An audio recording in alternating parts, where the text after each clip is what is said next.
Doctor BR Ambedkar open university ఆధ్వర్యంలో సామాజిక సాధికారత ఉత్సవాలు ఏప్రిల్ 5వ తేదీ నుంచి 14వ తేదీ వరకు ఘనంగా నిర్వహిస్తున్నది మనందరికీ తెలిసినటువంటి విషయం.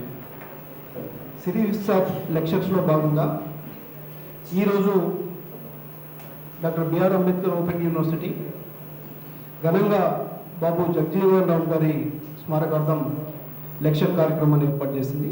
ఈ కార్యక్రమానికి ముఖ్య అతిథిగా విచ్చేసినటువంటి మన విశ్వవిద్యాలయ వైస్ ఛాన్సలర్ గారు గౌరవనీయ గంటా చక్రపాణి గారిని సాధారణంగా వేదికపైకి ఆహ్వానిస్తాం.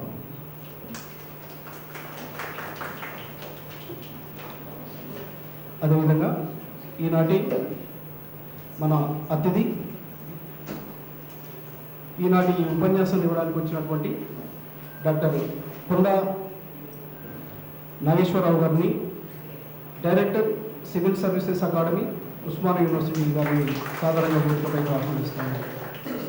అదేవిధంగా ఈనాటి కార్యక్రమానికి అధ్యక్షత వహించాల్సిందిగా మన విశ్వవిద్యాలయ academic director professor G Pushpa Chakrapani madam గారిని సాధారణంగా వేదికపైకి ఆహ్వానిస్తాము.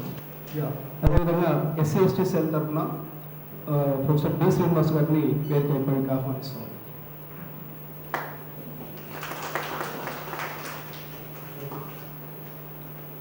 మొదటగా వేదికపై ఉన్నటువంటి పెద్దలందరినీ బాబు జగజీవన్ రామ్ గారి చిత్రపటానికి నివాళులు అర్పించాల్సిందిగా వేదికపై ఉన్నటువంటి అందరినీ సాధారణంగా ఆహ్వానిస్తాం. Thank you.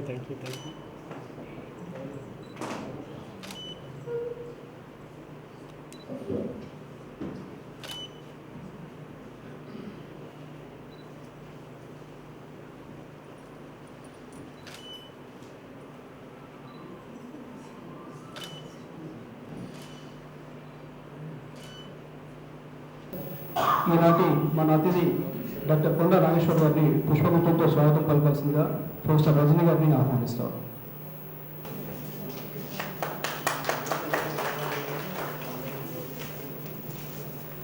Thank you, sir. Now I request to Director Advik and towards the President of the function kindly conduct the further proceedings and brief about the program. Thank you. Very good afternoon to all of you.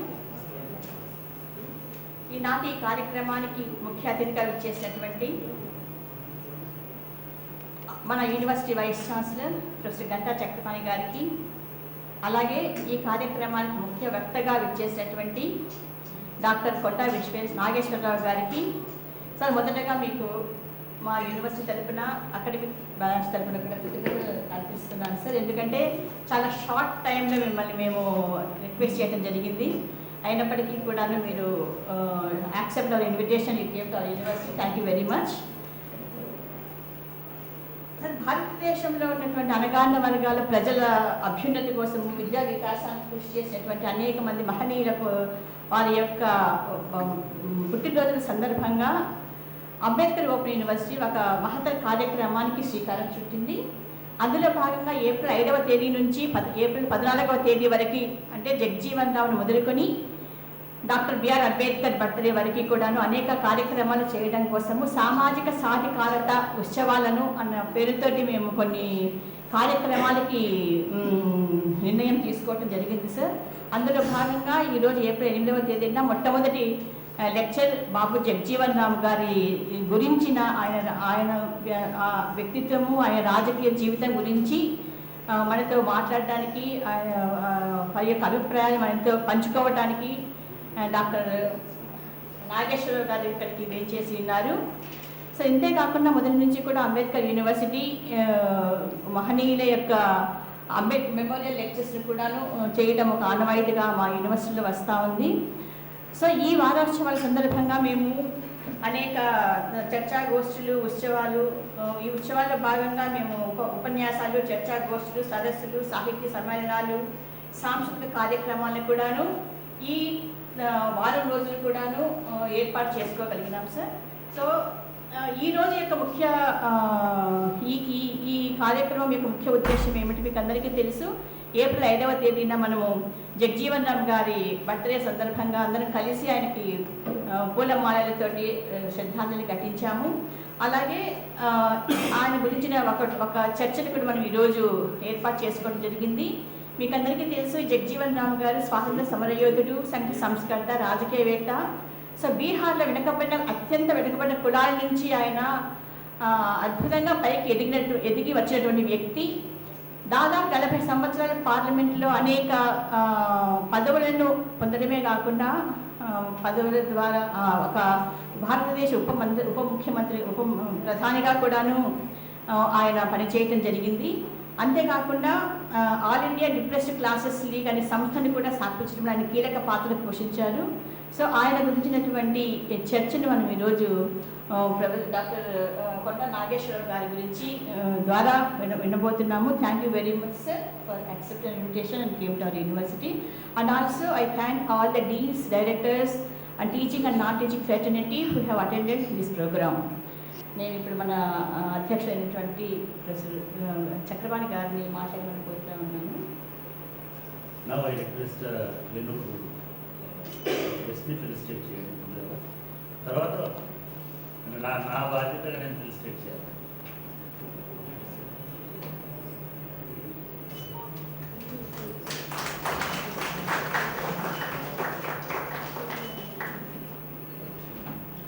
సభాధ్యక్షులు, director academic professor Pushpa Chakrapani గారు,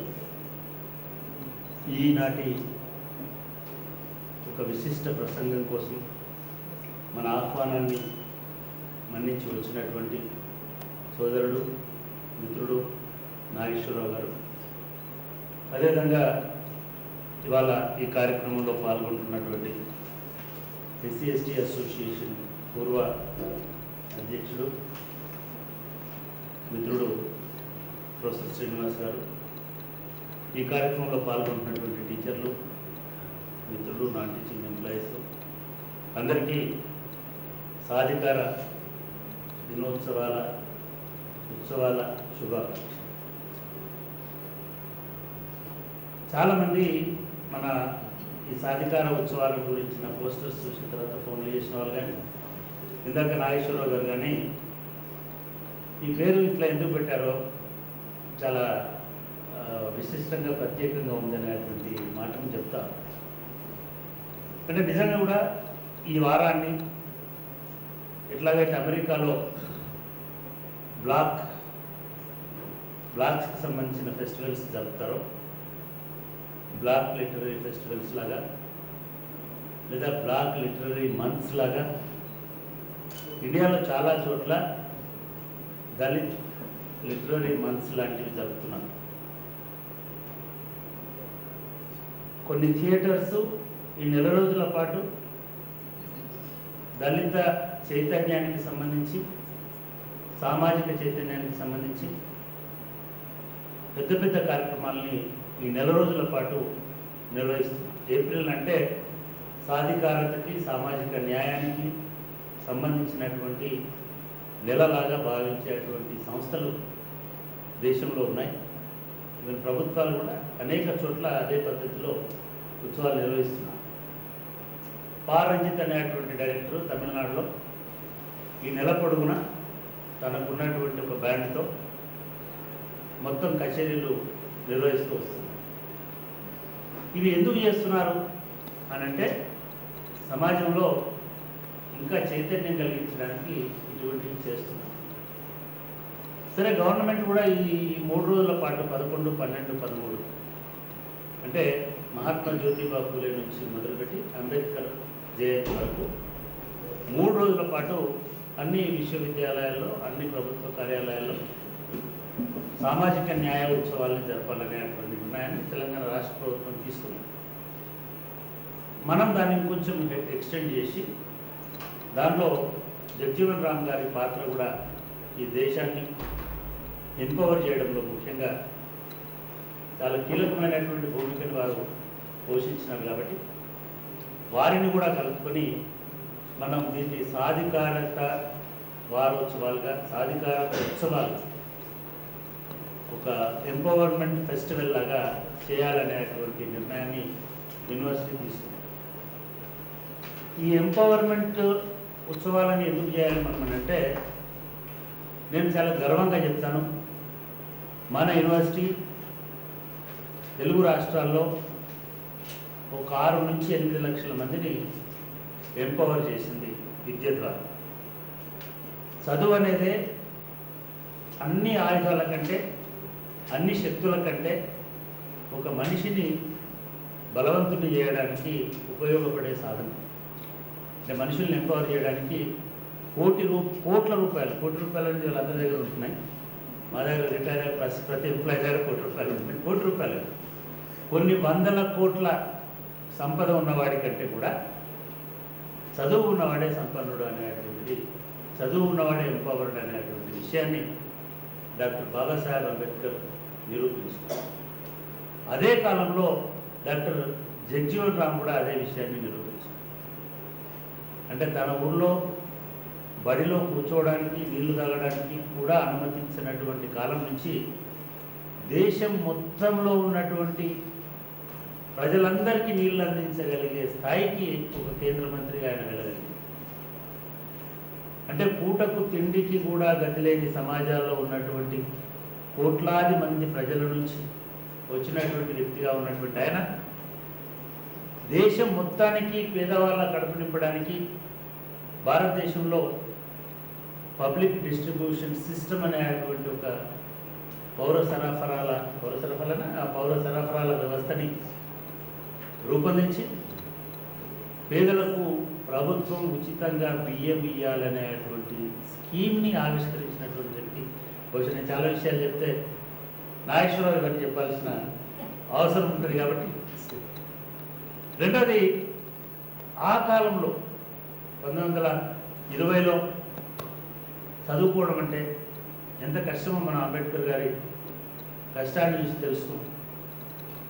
అటువంటి అప్పుడు బనారస్ హిందూ యూనివర్సిటీకి పోయి అక్కడి నుంచి కలకత్తాకి పోయి, అంటే మనిషి నీడ కూడా పడకూడదు అని అనుకునేటువంటి దశ నుంచి తనే కోట్లాది మందికి నీడయ్యేటువంటి ఒక గొప్ప, అంటే భారతదేశంలో ఇందిరాగాంధీ కానీ, నెహ్రూ కానీ, గాంధీ కానీ, లేదా ఇంకెవరైనా కానీ ఒక 50 సంవత్సరాల సుదీర్ఘకాలం అధికారంలో లేదు.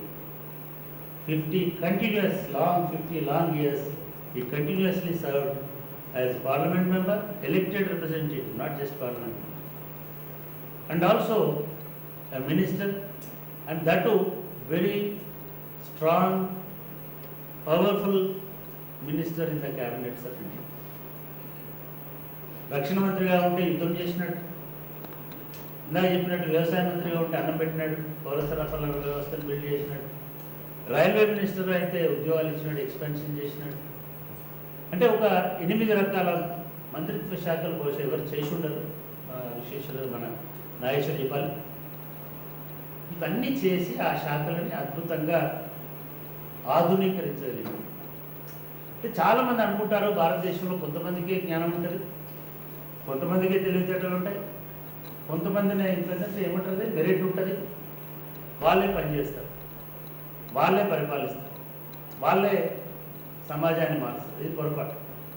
మీరు భారతదేశానికి స్వాతంత్రం వచ్చినప్పటి నుంచి ఇప్పుడు తీసుకుంటే ఈ సమాజాన్ని మార్చడానికి పరితపించినటువంటి వాళ్ళు ఎక్కడి నుంచి వచ్చారో మీరు ఆలోచించారు.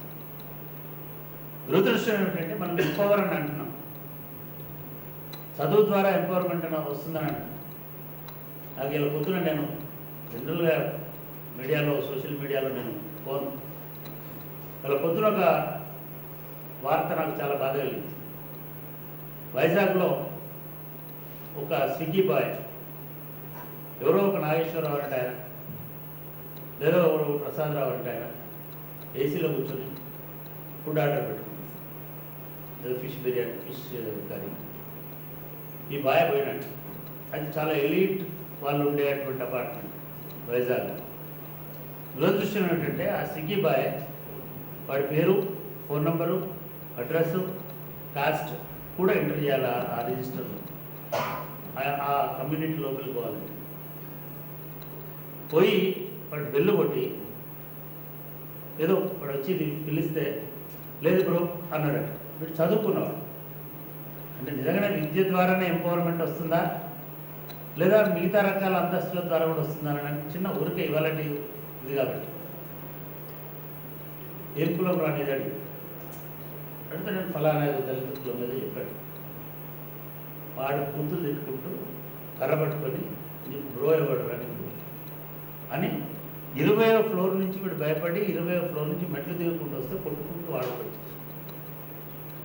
అట్లా రావడం కాకుండా బయటకు వచ్చిన తర్వాత నీ ఫలానా కులం బూతులు తిట్టి వాడిని బట్టలు ఇప్పించేసి పొరపాటున ఇంకోసారి కమ్యూనిటీలోకి రానని రాయించుకొని బయటకు.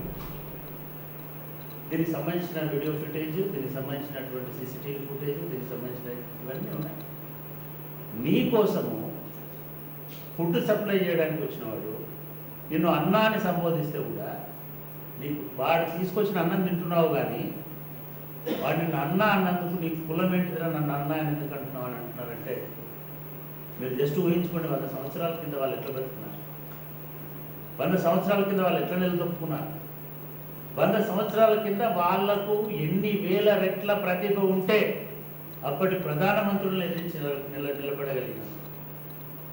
అప్పటి ప్రధానమంత్రులను ఎదిరించి నిలబడమే కాకుండా అత్యంత సమర్థవంతమైనటువంటి మంత్రివర్గంలో ఉన్నటువంటి వ్యక్తి ఎవరని కనుక సర్వే చేస్తే వల్ల 100కి 100 మార్కులు బాబు జగజీవన్ రామ్ గారికి వస్తాయి.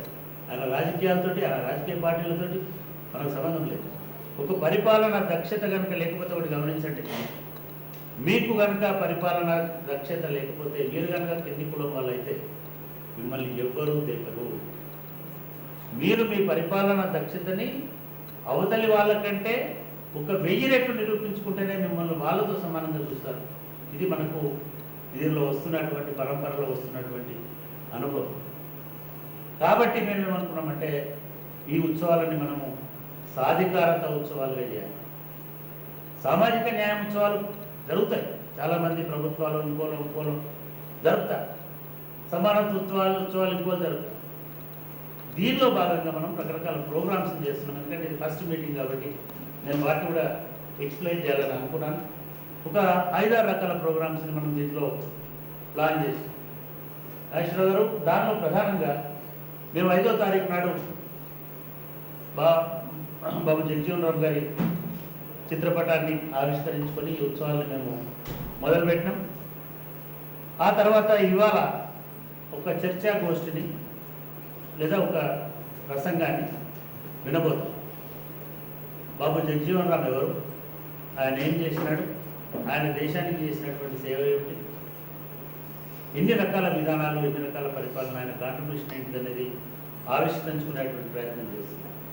దీని తర్వాత మళ్ళీ 11వ తారీఖు నాడు మేము మహాత్మా జ్యోతిబా పూలే గారి జన్మదినం రోజున కూడా ఢిల్లీ యూనివర్సిటీ ప్రొఫెసర్, రిటైర్డ్ అయిన ప్రొఫెసర్ తిరుమల గారికి తెలుసు, తిరుమల గారిని పిలిచి మనం ఆ రోజు పూలే గారికి సంబంధించినటువంటి కృషిని, ఆయన ఈ దేశానికి ఏం చేసినాడు, వీళ్ళందరూ కూడా గమనించండి.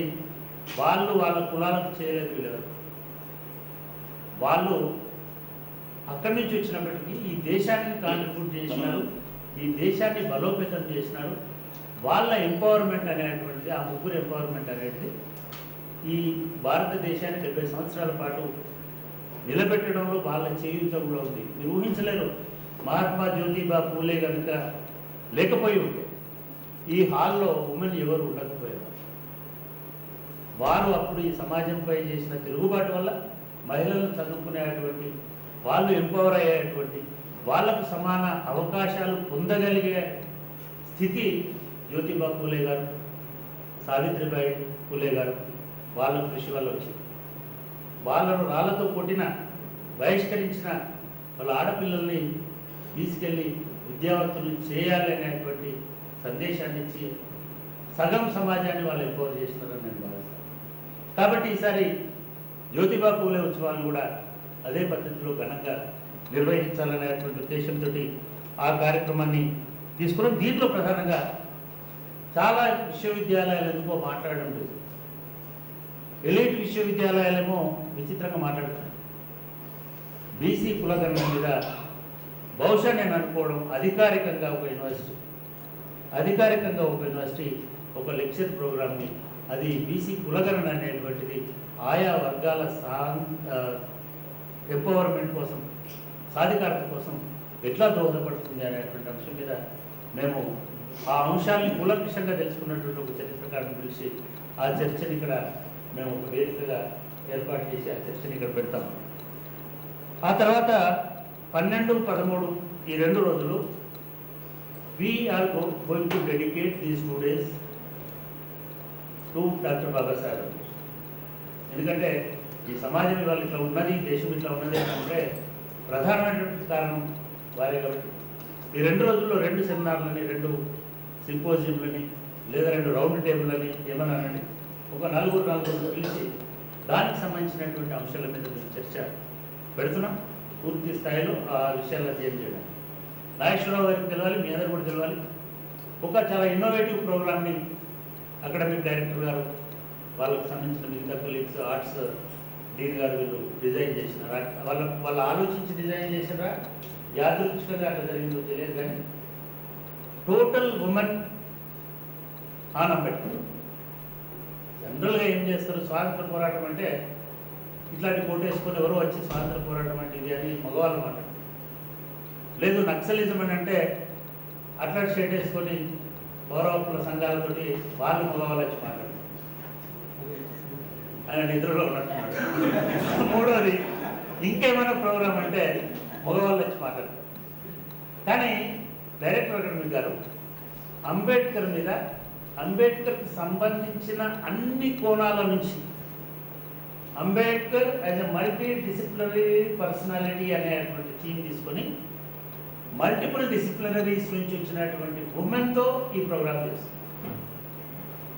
Yes, I really congratulate. నేను ఇది కూడా చెప్తాను, మీరు కావాలంటే గూగుల్ ఎక్కడ వెతకండి. ఎక్కడన్నా ఇట్లాంటి ప్రోగ్రామ్ అంటే అంబేద్కర్ అంటే జ్ఞాని, జ్ఞాని అంటే జ్ఞానులే మాట్లాడాలి. జ్ఞానులు అంటే ఎవరు? పురుషులు. కాబట్టి ఎప్పుడైనా పురుషులు మాత్రమే ప్రసంగాలు చేస్తుంది. ఈసారి ఏం చేసినామంటే పిఆర్ఓ కూడా రాడు, డాష్ మీద కాదు. ఓకే, అవసరం అనుకుంటే వీలైతే కెమెరామెన్ కూడా ఉమెన్ని హైర్ చేయండి, క్రూను కూడా ఉమెన్ పెట్టండి. Total women run program will be going to held on 13th of April. 100% audience లో అందరూ పురుషులే ఉన్నారు. మిగతా స్త్రీలకు, మిగతా మహిళలకు కూడా ఇంత మాటకు 5 మంది 10 మంది మిగులుతారు. వాళ్ళకు కూడా వెనుక కుర్చీలు వేసి టోటల్గా మహిళలందరూ డాష్ మీద ఉండాలి, మేమందరం కింద ఆడియన్స్లో. ఒకవేళ మాట్లాడాలనుకున్నా వైస్ ఛాన్సలర్ అని అక్కడి నుంచి మాట్లాడాలి. ఇది ఒక condition. This is going to be a wonderful kind of gesture. ఎంపవర్మెంట్కి ఇది ఒక చిహ్నం అని నేను అనుకుంటున్నాను. మా యూనివర్సిటీకి సంబంధించిన వరకు ఈ కార్యక్రమం కూడా చేస్తున్నాం. ఇవి కాకుండా ప్రతిరోజు ఈవినింగ్ కల్చరల్ ఈవెంట్స్ చేస్తున్నాం. మా ఎంప్లాయీస్కి స్పోర్ట్స్ ఈవెంట్స్ చేస్తున్నాం. ఇవాళ నుంచి స్టార్ట్ అయింది. ఫైనల్గా మేము 14th రోజు కత్తి పద్మారావు గారితో ఒక స్పెషల్ లెక్చర్ ప్రోగ్రామ్ ఆ రోజు అంబేద్కర్ మెమోరియల్ లెక్చర్, ఒక ముగింపు లెక్చర్ లాగా ప్లస్ అంబేద్కర్ మెమోరియల్ లెక్చర్ లాగా పెడుతుంది. దాంతో పాటుగా ఆ రోజు సాయంకాలం మీ అందరూ కూడా తెలవాలి కాబట్టి గోరటి వెంకన్నతో కచేరీ పెడుతున్నాం. కన్సర్ట్ ఆఫ్ గోరటి వెంకన్న 6 నుంచి 10 దాకా 9 దాకా 2 వరకు ఒక స్పెషల్ కచేరీ అంటే బాగుండదు, concert, social empowerment. Gorati Venkanna అంటే ఎంపవర్డ్ వాయిస్. సో ఆ వాయిస్ మొత్తం కూడా చాలా పవర్ఫుల్గా ఉంటుంది. కాబట్టి ఆ నైట్ మేము మళ్ళీ ఆ రోజు ఇక్కడ ఒక ప్రోగ్రామ్ చేస్తున్నాం. ఇది మేము చేస్తున్నటువంటి కార్యక్రమాలు. ఇది నేను కంటిన్యూ అవుతాయని అనుకుంటున్నా. డెఫినెట్గా మీకు ఫైనల్గా చెప్పాల్సిందంటే ఇది అంతా ఎందుకు చేస్తున్నామంటే మేము ఒక ఎంపవర్డ్ ఆర్గనైజేషన్. అంటే వీఆర్ ఎంపవరింగ్. మీకు తెలుసు, మీ శిష్యుల్లో, మీ కొలీగ్స్లో, మీ మిత్రుల్లో చాలామంది మా స్టూడెంట్స్ ఉన్నారు. నేను ఒక మీటింగ్కి వెళ్తే మా వాళ్ళ కోసం కూడా చెప్తున్నాను. ఒక పెద్ద మీటింగ్ ఎక్కడికి వెళ్తే ఒక పోలీస్ ఆఫీసర్ వచ్చి నమస్కారం చేస్తాను.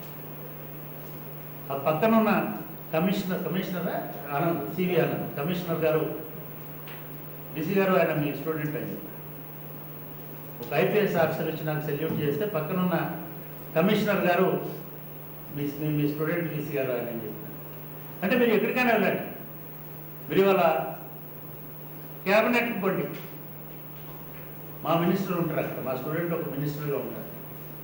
మీరు ఒక అడ్మినిస్ట్రేటర్ ఇవ్వండి, ఒక సెక్రటరీ మా స్టూడెంట్ ఉంటాడు. మీరు బయటికి రండి, ఒక పోలీస్ మా స్టూడెంట్ ఉంటాడు. అట్లనే ఏ ఆర్గనైజేషన్ తీసుకోండి. నేను ఒక ఇదంతా రికార్డ్ అవుతుంది కాబట్టి చెప్తున్నా. నేను చాలా గర్వంగా చెప్పుకునే ఒక 9 మంది 10 మంది ఉన్నారు. మన ఒకమే మీకు కప్పినటువంటి షాల్ మేము పోచంపల్లి నుంచి తెప్పించాం. పోచంపల్లి నుంచి ఆ షాల్స్ తీసుకొచ్చి 50 షాల్స్ అక్కడ పెట్టి మాకు ఇచ్చిన అమ్మాయి ఆల్మోస్ట్ ఏడ్ చేసింది. ఈ యూనివర్సిటీ లేకపోతే నేను ఇక్కడ చదువుకొని నేను ఒక పెద్ద ఎంటర్ప్రైనర్ అయినాను. ఆమె వాళ్ళ టర్న్ ఓవర్ ఊహించలేరు. ఆమె ఇప్పుడు చప్పట్లు ఒక నిమిషం తర్వాత కొట్టండి. ఆమె 10 రూపాయల కూలీతో మొదలుపెట్టిన జీవితంలో ఇవాళ సంవత్సరానికి 5 కోట్ల టర్న్ ఓవర్ చేయగలుగుతున్నటువంటి ఎంటర్ప్రైనర్గా ఎదగడమే కాకుండా ఆమె 15 దేశాలలో ఇక్కత్ మీద ట్రైనింగ్ ఇచ్చి లెక్చర్స్ ఇచ్చి అంత పెద్ద అచీవ్మెంట్, ఎంపవర్మెంట్ బహుశా ఇంకా ఏ యూనివర్సిటీ ఇచ్చి ఉండదని ఒక యూనివర్సిటీ వైస్ ఛాన్సలర్గా సగర్వంగా నేను వీళ్ళని చూసినప్పుడు మేము అనుకుంటున్నాం. కాబట్టి అటువంటి వాళ్ళను ఇంకా కొన్ని వేల మందిని, ఇప్పటికి ఒక 6 లక్షల మందిని మేము ఎంపవర్డ్ లర్నర్స్ని ఈ తెలుగు సమాజానికి అందించినాం. మమ్మల్ని చాలామంది అనుకుంటారు, నేను పదే చెప్తున్నాను, మనం ఏ యూనివర్సిటీ కంటే తక్కువ. నిజానికి ఎన్రోల్మెంట్ విషయంలో ఉస్మానియా యూనివర్సిటీ, కాకతీయ యూనివర్సిటీ మనకంటే వెనుకబడి ఉంది గ్రాస్ ఎన్రోల్మెంట్స్ విషయం. ఇంకొక రకంగా చెప్పాలనుకుంటే Telangana university, Satavahana university, Mahatma Gandhi university, Palamuru university combined together ఎంత ఎన్రోల్మెంటో డాక్టర్ బిఆర్ అంబేద్కర్ యూనివర్సిటీ అంత ఎన్రోల్మెంట్ అనేటువంటి విషయాన్ని, అంటే ఈ ఎన్రోల్మెంట్ వల్ల మనం గొప్పవాళ్ళమని చెప్పడం కాదు, మన దగ్గరికి వస్తున్నటువంటి లక్షలాది మంది గొప్పవాళ్ళుగా వాళ్ళని ఎంపవర్ చేయడమే అంబేద్కర్ గారు మనకి ఇచ్చినటువంటి సైద్ధాంతిక పునాది. కాబట్టి ఆ పునాదిని పటిష్టపరచుకోవడంలో భాగంగా ఈ యూనివర్సిటీని కూడా కాపాడుకోవాలి. ఇదే చైతన్యంతో యూనివర్సిటీని ముందుకు తీసుకుపోవాలనే ఉద్దేశంతో మేము ఈ ప్రక్రియని మొదలుపెట్టినాం. రానున్న కాలంలో వీటిని ఇంకా మరింత అన్ని రంగాలకు విస్తరించాలని అనుకుంటున్నాం. ఈ మొత్తం ఈ పరంపరలో భాగంగా భాగస్వామి అయినందుకు మిత్రుడు నాగేశ్వరరావు కూడా నేను మనస్ఫూర్తిగా మన విశ్వవిద్యాలయానికి స్వాగతిస్తూ, ఆయన గతంలో మన బోర్డ్ ఆఫ్ స్టడీస్లో మిగతా చోట్లలో కూడా మనకి ఇంగ్లీష్ డిపార్ట్మెంట్లో ఆయన కాంట్రిబ్యూషన్ ఉంది. భవిష్యత్తులో కూడా ఈ మొత్తం యాక్టివిటీస్లో అటువంటి వాళ్ళు సామాజిక చైతన్యం కలిగినటువంటి వాళ్ళు ఏ యూనివర్సిటీ వాళ్ళైనా ఎక్కడ వాళ్ళైనా కూడా మనతో కలిసి నడుస్తారని ఆశిస్తూ ఈ కార్యక్రమాన్ని ముందుకు కొనసాగించవలసిందిగా నేను డైరెక్టర్ అకాడమిక్ గారిని కోరుతాను.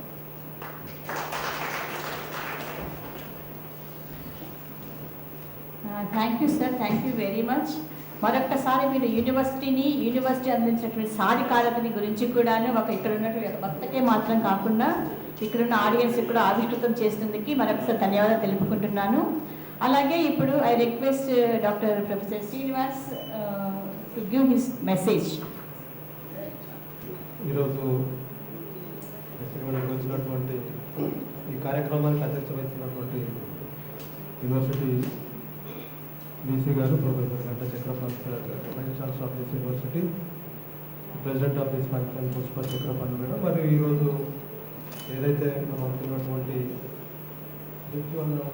జీవితము వారి అతని యొక్క దేశ అభివృద్ధిలో వారి యొక్క కృషి లేదంటే అణగారిన వర్గాలకు వారి యొక్క కృషి అనేటువంటి అంశం పైన ఉపన్యాసం ఇవ్వడానికి వచ్చినటువంటి డాక్టర్ కొండ నాగేశ్వరరావు గారు, director civil service academy Osmania university గారు, అదేవిధంగా ఈ కార్యక్రమానికి హాజరైనటువంటి మిగతా వివిధ డైరెక్టర్, ఉపాధ్యాయులు మరియు నాటి సిస్టమ్ అందరూ కూడా ధన్యవాదాలు తెలుపుకుంటూ, ఏదైతే మనం అనుకున్నట్టు ఈ అంబేద్కర్ ఓపెన్ సిటీ ఇంతకుముందు మీరు చూసినటువంటి అంబేద్కర్ ఓపెన్ సిటీ ఎలా ఉండేది, గత ఈ 2-3 నెలల నుంచి అసలు ఎంత ఫాస్ట్గా ఎన్ని వర్క్స్ అవుతాయో మీకు అందరూ కూడా తెలుసు.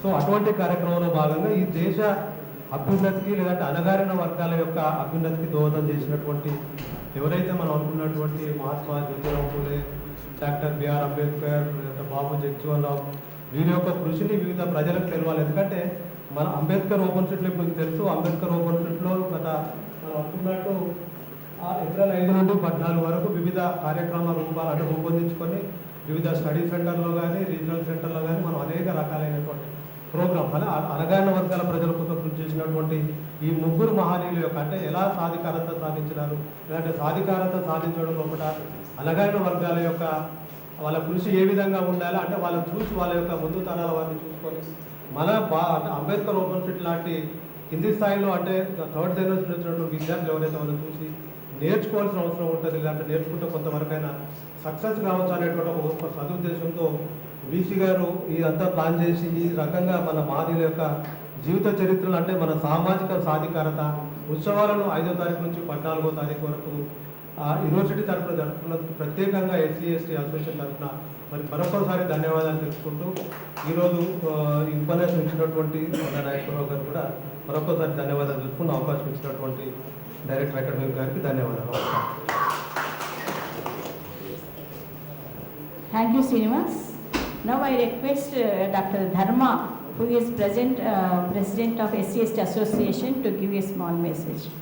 Academy director professor Pushpa Chakrapani గారు, ఈనాటి ముఖ్య అతిథి గౌరవ vice chancellor professor Ghanta Chakrapani గారు, అలాగే ఈనాటి మెయిన్ వక్త ప్రొఫెసర్ కొండా నాగేశ్వరరావు గారు, నా మిత్రుడు, అలాగే వేదిక ఉన్నటువంటి ప్రొఫెసర్ శ్రీనివాస్ గారు, వేదిక కింద ఉన్న అందరికీ నమస్కారం. చాలా చక్కటి ఒక లెక్చర్ని ఏర్పరిచినటువంటి వైస్ ఛాన్సలర్ గారికి ముఖ్యంగా కృతజ్ఞతలు SC/ST సెల్ అలాగే SC/ST అసోసియేషన్ తరఫున. ముఖ్యంగా వైస్ ఛాన్సలర్ గారు చాలా ఒకే ఒక మాట అన్నారు, సమాజంలో గతంలో కాకుండా ఇప్పటికీ ఇంకా బడుగు బలహీన వర్గాలు అనగదొక్కుతున్నాయని ఒక వైజాగ్ ఉదాహరణ చెప్పారు. అలాగే మిత్రుడు కొండనాగేశ్వర గారు ఇంకా చాలా బాగా చెప్తారు. ఆయన ఒక లెఫ్ట్ భావాల వ్యక్తి కాబట్టి ఆయనకు ఇంకా బాగా సబ్జెక్ట్ కూడా ఉంది కాబట్టి ఆయన చాలా చక్కగా చెప్తారు. అలాగే SC/ST తరఫున కూడా వైస్ ఛాన్సలర్ గారి ఆధ్వర్యంలో 5th నుంచి 14th వరకు అనేక ప్రోగ్రామ్ కూడా భాగస్వామ్యం అవ్వకుంటూ SC/ST సెల్ అసోసియేషన్ తరఫున కూడా, అలాగే అసోసియేషన్ తరఫున ST సెల్ తరఫున కూడా భాగస్వామ్యత. అలాగే బాబు జగజీవనరావు గారి గురించి, అలాగే డాక్టర్ బాబాసాహెబ్ అంబేద్కర్ గారి గురించి, అలాగే పూలే గారి గురించి వైస్ ఛాన్సలర్ గారు చాలా క్లియర్గా చెప్పారు. నేను చెప్పాల్సింది ఏం లేదు. కాకుంటే వారి ఆశయాలకు అనుగుణంగా మనం ఎల్లవేళలా పనిచేయాలని ఆశిస్తూ ఆకాంక్షిస్తూ నాకు ఈ అవకాశం వచ్చిన పెద్దలందరికీ నమస్కారం చేస్తున్నాను. Thank you, Dr. Dharma. So before I request our speaker to speak, it's my honor to introduce our speaker today. Yeah, very briefly I introduce because I really impressed by your profile, sir, because he's not only an academician, he's also a social activist. చాలా సామాజిక స్పృహ కలిగినటువంటి వ్యక్తి.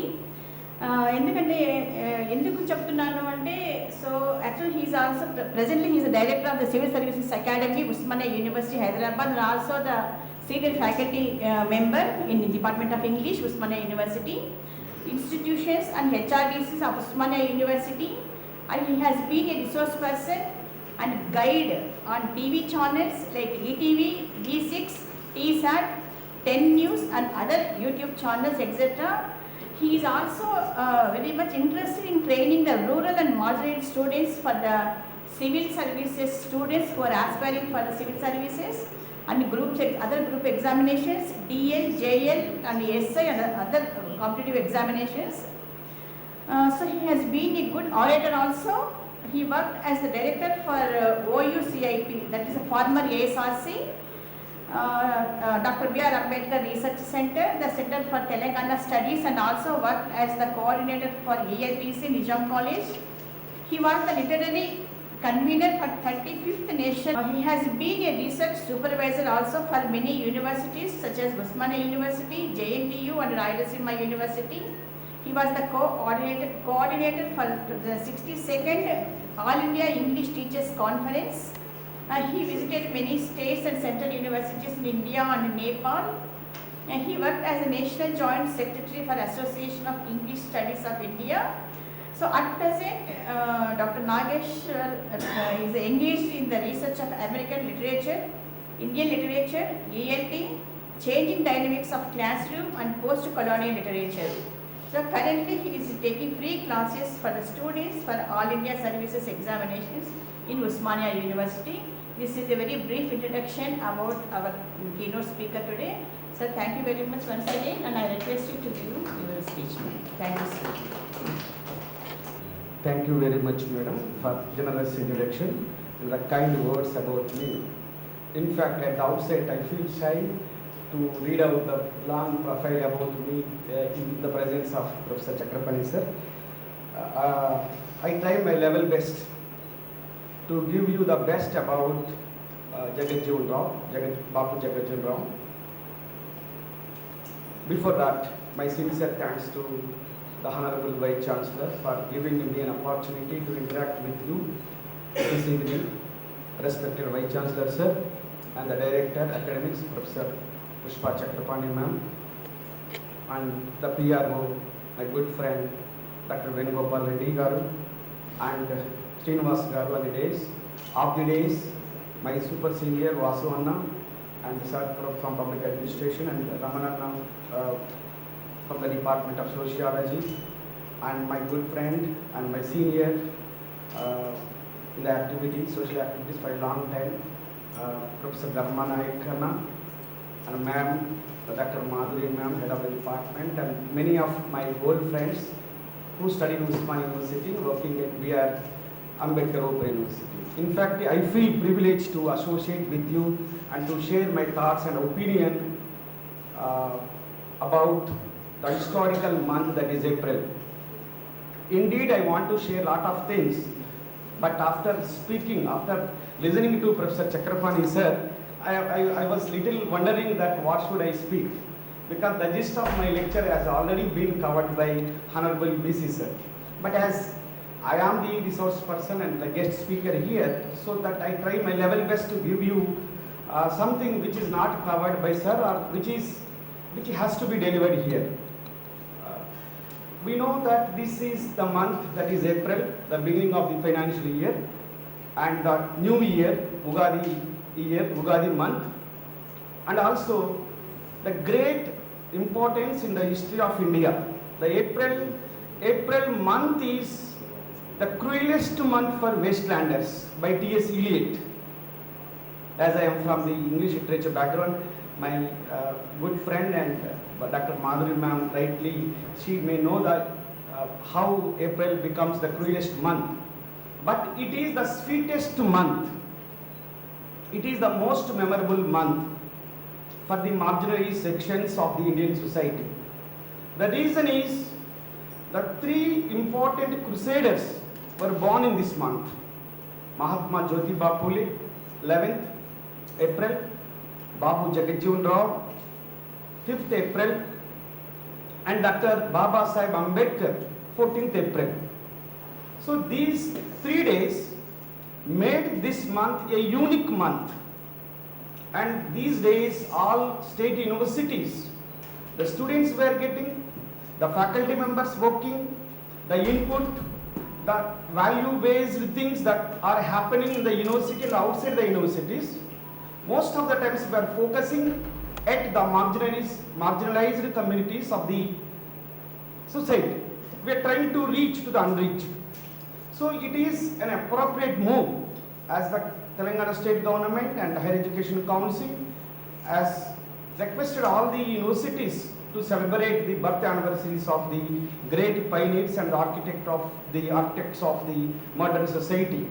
The people who dedicated their lives, sacrificed their lives for the cause, for the noble cause, for uplifting the marginalized sections who are thrown away from the mainstream, who are thrown away for the arena of the education since generations. So as part of this celebration, I feel privileged to be part of the Social Empowerment Fest conducted by Dr. B.R. Ambedkar Open University. Yes, I was told by the Honorable VC sir this afternoon, they are conducting the things from 5th April to 14th April, almost 10 days. All universities are celebrating 4 days, but Dr. B.R. Ambedkar Open University has taken it in a unique way, and they are conducting for 10 days. Why should we know about Dr. Bapu Jagat-Jeevan Rao, Ram or Dr. B.R. Ambedkar or Mahatma Jyotiba Phule. The reason why, at the first I am very sorry to give the brand, but unfortunately Babu Jagajjeevan Ram worked for the society, did his best for the Indian parliamentary politics. Dr. B.R. Ambedkar, a champion of the marginalized sections, who documented, who spoke well and wrote well, stood for the people. And Mahatma Jyotiba Phule ideologically fought and made ideological conceptions to the marginalized sections. But they were branded. Why they were branded? Why they were excluded? See, I am not criticizing the other personalities. All other leaders are national leaders. Take other Pandit Nehru became national leader, then leader of all. Gandhiji, Mahatma Gandhi, great soul Gandhiji, became the leader included in the curriculum. Pandit Jawaharlal Nehru, Sardar Vallabhbhai Patel, even Madan Mohan Malviya, also national leader. Why Ambedkar is leader for Dalits? Exclusively these days we have subcaste also. Why Jagajjeevan Ram is leader for the Dalits? Why Phule is symbolically being represented as the leader of only backward classes? Very unfortunate thing is Indian society right from the beginning. See, history makes the people great. History has a great advantage. Historians are very, they have favoritism. If they want to make great, they would make ordinary people extraordinary. History creates the people make great. See, undoubtedly history projects the achievements of the great people. But the people who were projected, who were considered as great by the historians may not be the great. The reason is the biased documentation of the history. Most of our history colleagues, history teachers are here, you know how historiography was happened in India. The historians' eyes, the looking at the history, the perceptions, the understanding level of the historians, why Indian history neglected heroes, unsung heroes. In fact, Babu Jagajjeevan Ram was a long time neglected by historians, branded as congressman, branded as a community leader. But when we talk about the other leaders, why they were included in the curriculum, why they were excluded in the curriculum? What is the reason behind this? As Sir rightly pointed out, 1908, that was the time of Swadeshi movement. The year he was born, 5th April 1908, that was a tough time in the Indian politics. Extremist period was going on at that time. Swadeshi movement, Vande Mataram movement was going on at that time. See, by 1914, when he was a child, and studied in nearby school, Ara, Chatwa village, he was born in the Chatwa village, Sahaba, that was Bengal presidency at that time. Later it became the presidency, later it became the part of Bihar. So remote village, born in a remote village, neglected community, the poorest of the poor community, the most oppressed community, the downtrodden community, who did not have the vote. In fact, Babu Jagajjeevan Ram requested the Hement Commission for the voting for the Dalits for the first time, 1935. Till 1935, there was no request about the voting for the Dalits. A man who requested the government, British colonial government, for the voting, later days, he became the champion for the voice. He became the voice of the voiceless, and still he remained as unsung hero of the Indian parliamentary system, parliamentary politics. I'm sure that many people do not know till today. They do not know about Babu Jagajjeevan Ram and his contribution. Babuji, he was popularly known as Babuji. See, he confined himself, he confined the political parties, especially Congress party, never, always try to exploit his services, try to brand him as the community leader. whenever Dr. B.R. Ambedkar spoke at that time and Congress party was speaking, it is not my opinion, it was the opinion of the critics. Whenever, no, see, he was younger than Ambedkar. Babu Jagajjeevan Ram was younger than, almost, he was born in 1891. Dr. B.R. Ambedkar was born in 1891 and Babuji was born in 1908. So almost 17 years. Almost 17 years he was younger than Ambedkar. Ambedkar died in 1956. Babuji died in 1986. A man who came from the oppressed Chamar community of the remote village of Bihar, and he became a towering personality in the Indian politics. 1936 to 1986, long-standing parliamentarian. He lived for 78 years.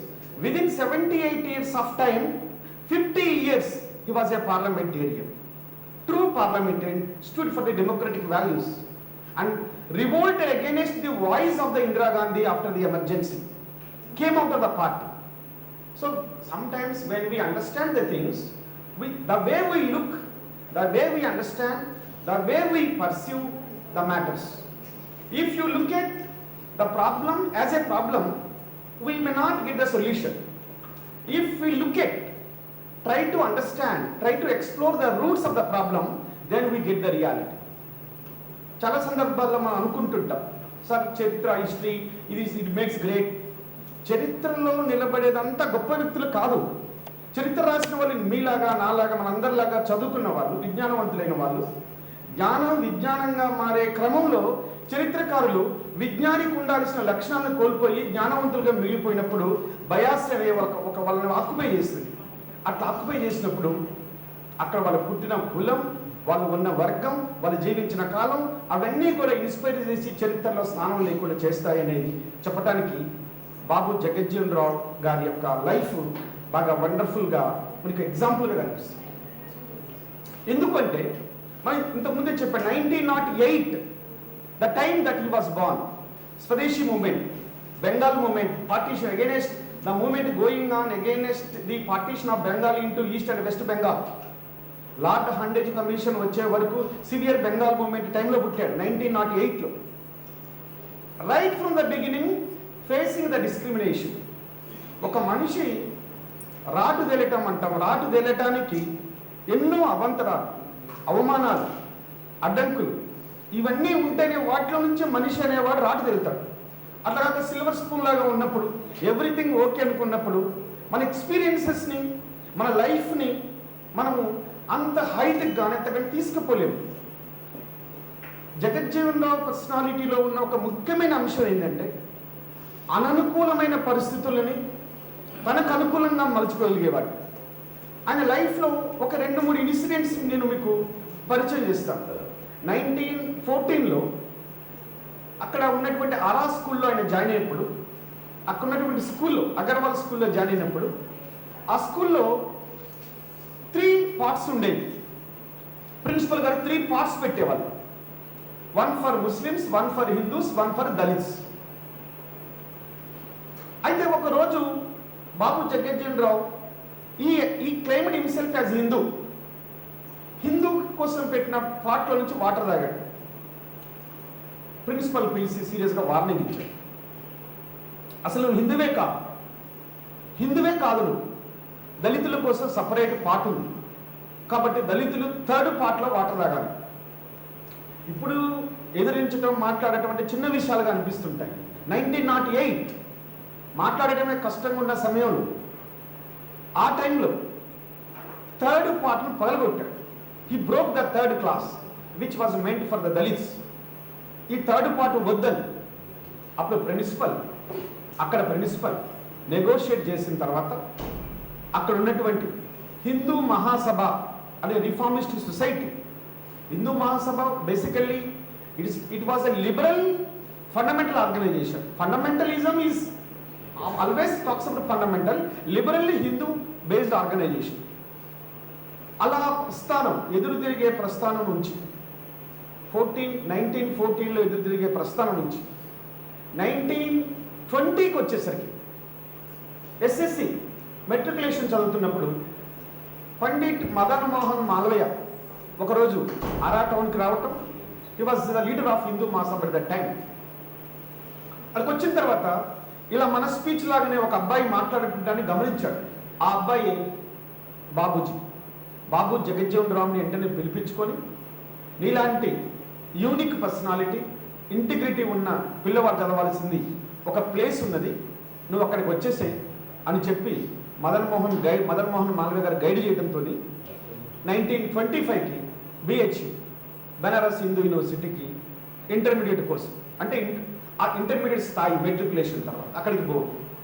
Banaras Hindu university మన Osman university కంటే ఉస్మానియా 1917లో ఉంటుంది, ఒక 1916 అట్లా వచ్చినటువంటి university, ఒకే కాలంలో వచ్చిన universities. So Banaras Hindu యూనివర్సిటీలో ఈయన ఒక కొత్త వాతావరణాన్ని తెలుసుకున్నాడు. అక్కడ చదవటం అనేది అలవాటు చేసుకున్నాడు.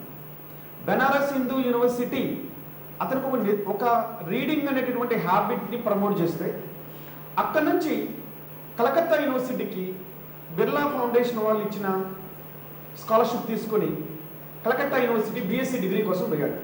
అట్లా 1928 నాటికి డిగ్రీ కంప్లీట్ చేశాడు, BSc degree. Calcutta university Jagjivan రామ్ని బాపూజీగా మలిచింది. ఒక మనిషిలో ఏ ఒక్క దగ్గర మార్పు రావాలి. అంబేద్కర్లో ఎలా అయితే తను analysation of caste Jat Pat Todak Mandal committee వచ్చిన తర్వాత మార్పు వచ్చిందో, పూలేలో సావిత్రిబాయి పూలేని అక్కడ ఎట్లయితే ఆమెపై ఈ పెండ లాంటివి కలిపి పోశారో చదివిస్తున్న క్రమంలో, అట్లాంటి ఒక ఇన్సిడెంట్ కలకత్తాలో జరిగింది. కలకత్తాకి పోయేసరికి కలకత్తా యూనివర్సిటీ ఈయన చదివిన కాలం సంగన్ కమిషన్, ఆయన చదివిన కాలం అనుశీలన సమితి, ఆయన చదివిన కాలం Bengal was centre for the revolutionary movement at that time. మనకు తెలుసు, మనకి బెంగాల్లో వచ్చిన మూవ్మెంట్స్ ఎక్కడ రాదు.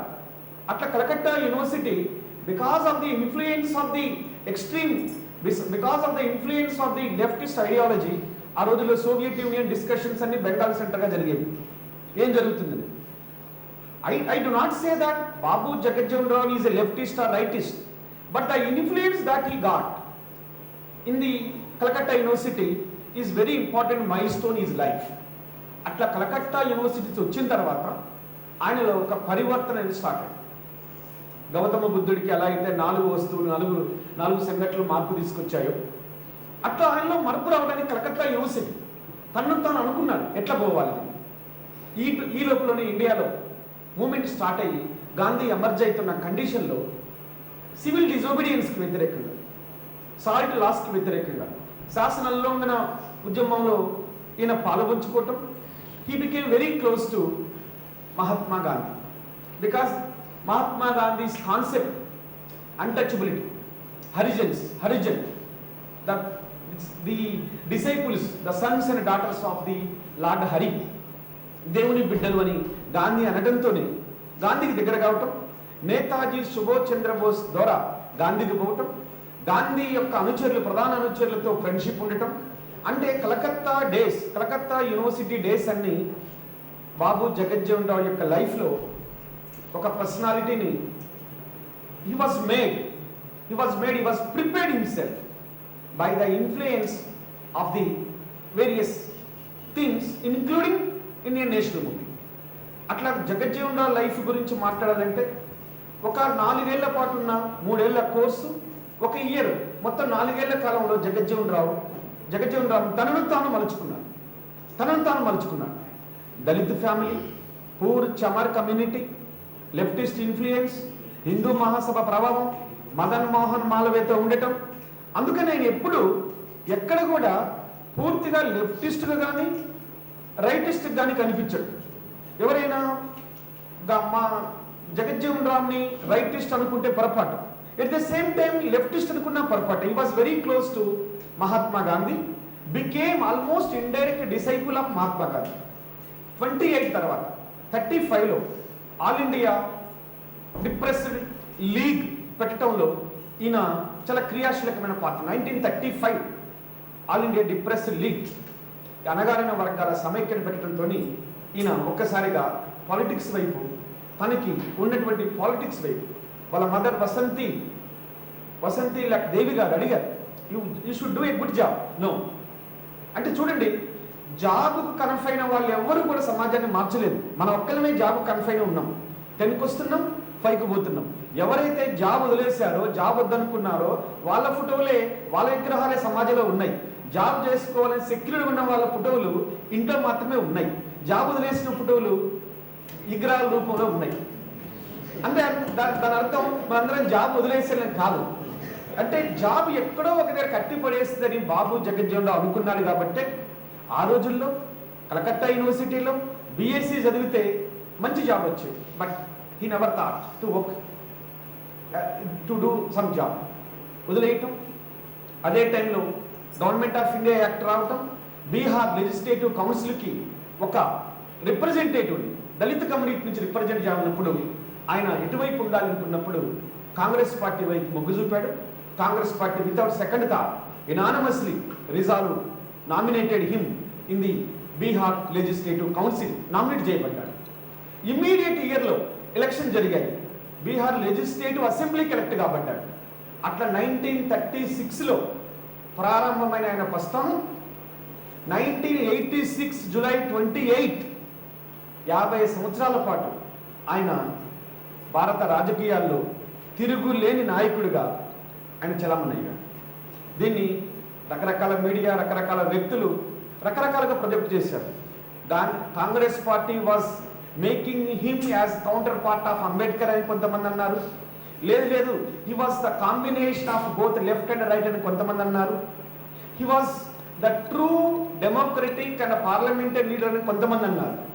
ఏది అన్నా కానీ ఎప్పుడు కూడా ఎక్కడ క్రిటిసిజంకి తలంగకుండా 50 ఏళ్ల పాటు పార్లమెంటరీ రాజకీయాల్లో, 30 ఏళ్ల పాటు లెజిస్లేటరీ కౌన్సిల్లో మెంబర్గా ఉండటం అంటే 78 ఇయర్స్ బతికిన కాలంలో 50 ఏళ్ల పాటు అంటే 28వ ఏట స్టార్ట్ అయిన ఆయన ప్రస్థానం కన్ను మూసే నాటికి ఆయన ఎంపీనే ఉన్నాడు.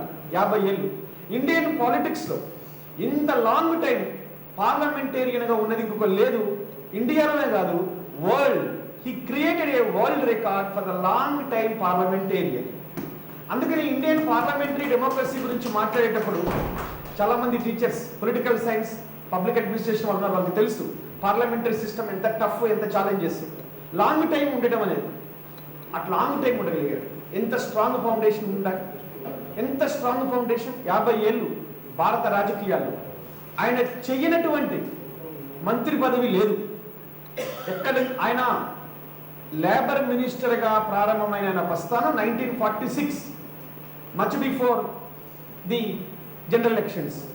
మనకు ఫస్ట్ జనరల్ ఎలక్షన్స్ 1952లో జరిగాయి.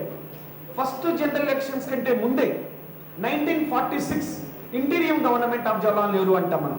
తాత్కాలిక ప్రభుత్వంలో ఆయన మంత్రిగా పనిచేశాడు, లేబర్ మినిస్టర్గా పనిచేశాడు, ట్రేడ్ యూనియన్ లీడర్గా పనిచేశాడు.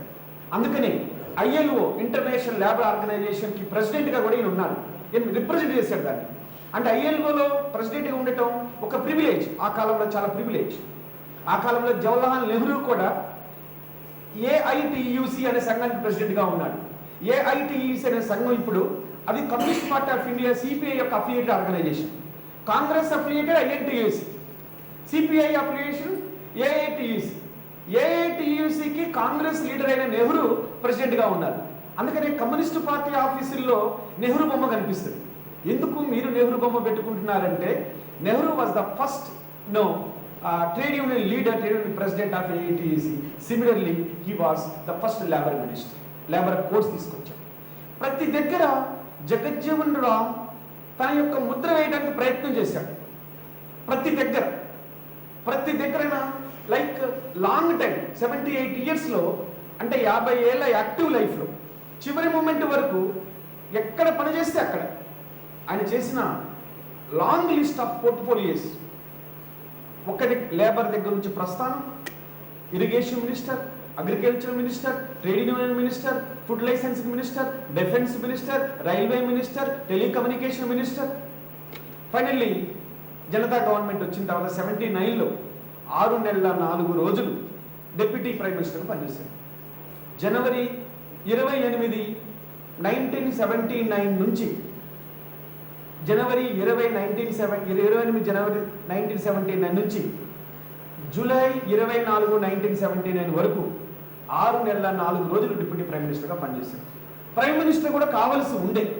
చాలామంది జగజ్జీవన్ రావు అనుచరులు, ఇష్టపడే వాళ్ళు, మనలాంటి సోషల్ సైంటిస్ట్ అనేది ఏంటంటే ఆ రోజు నీలం సంజీవరెడ్డి గారు కొంచెం పాజిటివ్గా ఉంటే ఖచ్చితంగా డిప్యూటీ పిఎం గారు పిఎం అయి ఉండేవాడు. రకరకాల ఫ్యాక్టర్స్, కాదలేని ఫ్యాక్టర్స్, ఆయన వచ్చిన కమ్యూనిటీ కావచ్చు, కాస్ట్ కావచ్చు. ఇందిరాగాంధీని వ్యతిరేకించడం, ఇందిరాగాంధీకి వ్యతిరేకంగా నిలబడటం ఒక ఛాలెంజింగ్ నా లైఫ్.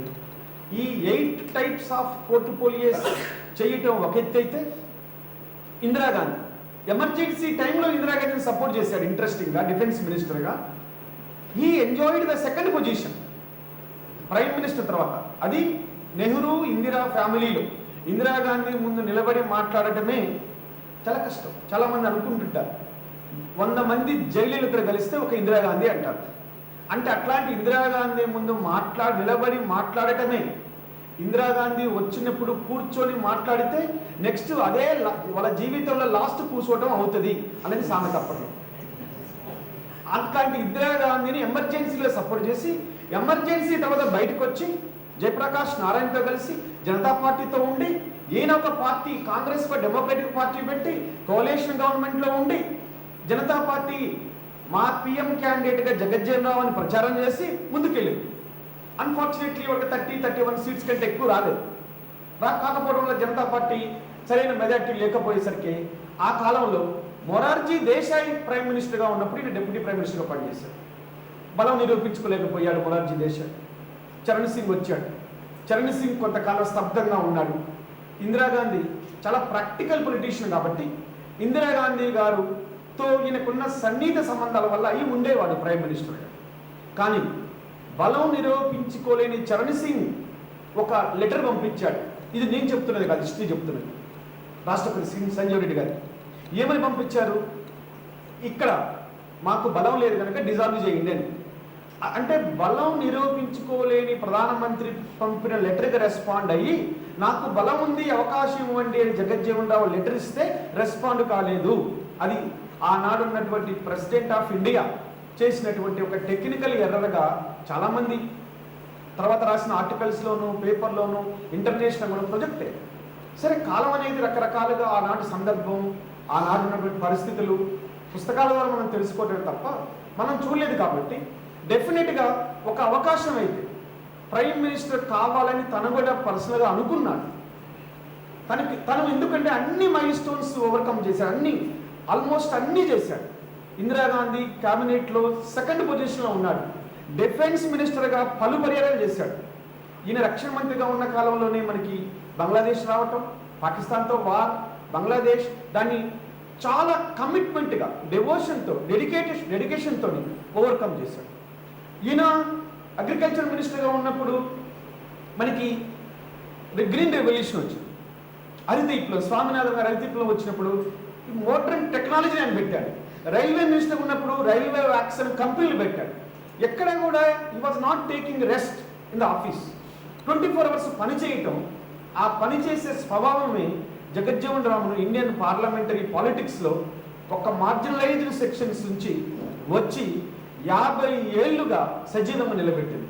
1986 ఆయన మరణించే నాటికి కూడా బీహార్లో ఉన్న ససారాం పార్లమెంట్ కాన్స్టిట్యున్సీ నుంచి అసలు పోటీ చేయడానికి కూడా అప్లికేషన్ రాకపోతుండే. అంటే అంత తిరుగులేని నాయకుడిగా ససారాం కాన్స్టిట్యున్సీ నుంచి ఆయన ఉన్నాడు. ఆ తర్వాత కుమార్తె మీరా కుమార్ గారు మనకి 2009లో మనకి ఫస్ట్ లోక్సభ ఉమెన్ స్పీకర్ అయ్యారు సేమ్ కాన్స్టిట్యున్సీ నుంచి. సరే, ఫ్యామిలీ ఇష్యూస్లో తన కొడుకుకి ఉన్నటువంటి రకరకాల విషయాల వల్ల కొంత ఫేమ్ తగ్గినప్పటికీ ఎక్కడ బ్యాక్ డ్రాప్ కాలేదు. పర్సనల్ లైఫ్లో కూడా చాలా దృఢంగా నిలబడ్డాడు. దృఢంగా అంటే చాలా దృఢంగా నిలబడ్డాడు. ఆయన మీద వచ్చినంత క్రిటిసిజం ఆ కాలంలో కాంగ్రెస్ పార్టీ మ్యాన్గా he was not a leader for the marginalised, he was the leader for the Congress party అని చాలామంది క్రిటిసైజ్ చేశారు. అయినా ఆయన నమ్మిన సిద్ధాంతం కోసం, జాతీయవాద రాజకీయాల కోసం, కాంగ్రెస్ పార్టీ స్పిరిట్ కోసం, మహాత్మా గాంధీ అందించిన స్ఫూర్తి కోసం చివరిదాకా నిలబడ్డాడు. కానీ రాజ్యాంగంలో మనం ఇండియన్ పాలిటిక్స్లో మనం చూస్తుంటాం. ఇవాళ అయితే మరీ ఎక్కువ. ఇమ్మీడియట్గా ఇవాళ పార్టీలో ఉన్న వాళ్ళు రేపు ఏ పార్టీలోకి పోతారో తెలియదు. రేపున్న వాళ్ళు ఎల్లుండి బీఫామ్ ఇచ్చే రోజు ఏ పార్టీలోకి పోతారో తెలియదు. బీఫామ్ అయిపోయి ఎలక్షన్ కౌంటింగ్ అయిపోయిన తర్వాత బీఫామ్ ఇచ్చిన పార్టీ ఓడిపోతే మళ్ళీ ఏ పార్టీలోకి పోతారో తెలియదు. ఒకప్పుడు ఇమ్మీడియట్గా పేరు చెప్తే పలానా పార్టీ అని చెప్పేవాళ్ళు. కానీ వాళ్ళ పేరు చెప్తే ఖచ్చితంగా ఒక 4-5 నిమిషాలు ఆలోచించి ఫలానా వాళ్ళు ఎవరున్నారు అని చెప్పారు. మనం చూస్తాం తెలంగాణలో కూడా ఒక ఆయన ఎమ్మెల్యే పార్టీ ఆఫీస్కి వెహికల్స్ వేసుకొని పోయాడు. ప్రచార రథాలు వాళ్ళ పార్టీ కలర్ వేసుకొని పోయాడు. మొత్తం రెడీ అయింది. పోయేటప్పుడు కలర్తో పోయాడు. అక్కడ బీఫామ్ నీకు కాదని చెప్తే ఇమీడియట్గా షెడ్యూల్ కొనిచ్చాడు. కలర్ మారింది, ఇంకో కలర్తో వచ్చాడు. వాళ్ళు వచ్చి ఉన్న ఇంట్లో ఉన్న పిఏ, ఇంట్లో ఉన్న సెక్యూరిటీ వాళ్ళు గేట్ తీయకపోతే ఇవి మన బండ్లు అంటే కాదు, అవి మన బండ్లు కాదు, మంది వేరే కలర్ అంటే లేదు సారు మార్చిండు కలర్ ఇప్పుడే అని చెప్పాలి. హైదరాబాద్ ఎమ్మెల్యేనే, అది కూడా మనకు తెలుసు. అంటే 50 ఏళ్ల పాటు రాజకీయాల్లో ఉంటాం. ఇందిరాగాంధీని బలంగా సపోర్ట్ చేసిన నాయకుడు జగజ్జీవన్ రావు. ఇందిరాగాంధీని బలంగా వ్యతిరేకించిన నాయకుడు కూడా బాబు జగజ్జీవన్ రావు. ఇంత బలంగా ఎవరు వ్యతిరేకించరు. మనకి హిస్టరీ చూస్తే మనకు అర్థమవుతుంది. ఇందిరాగాంధీకి వ్యతిరేకంగా కాంగ్రెస్ డెమోక్రటిక్ పార్టీని పెట్టాడు.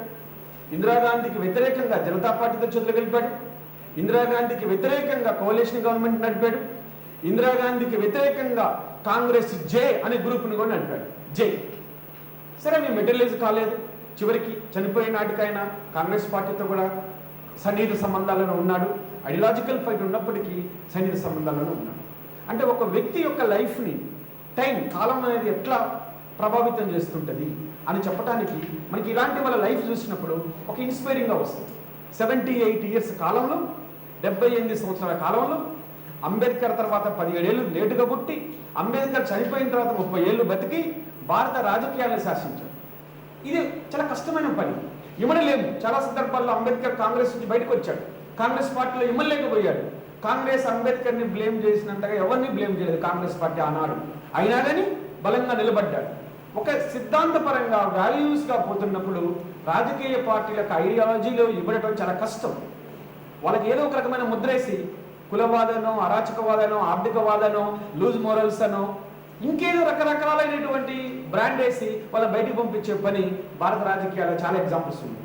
కానీ అన్నింటికీ తట్టుకొని చివరి వరకు, లాస్ట్ వరకు ఒక హ్యూమనిటేరియన్గా, గ్రేట్ పార్లమెంటరీయన్గా, టు డెమోక్రాటిక్గా, క్రుసేడర్ ఆఫ్ ద సోషల్ జస్టిస్గా, ఛాంపియన్ ఆఫ్ ద మార్జినలైజ్డ్ సెక్షన్స్గా నిలబడ్డాడు.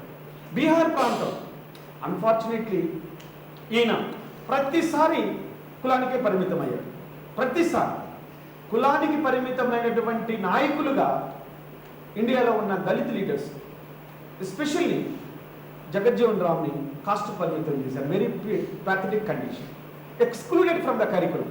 జగజ్జీవన్ రావు పాఠం ఉన్నట్టు ఈ మధ్య కాలంలో కొద్దిగా అక్కడక్కడ ఒక పారాగ్రాఫ్ కనిపిస్తుంది, కానీ పాఠం అయితే లేదు.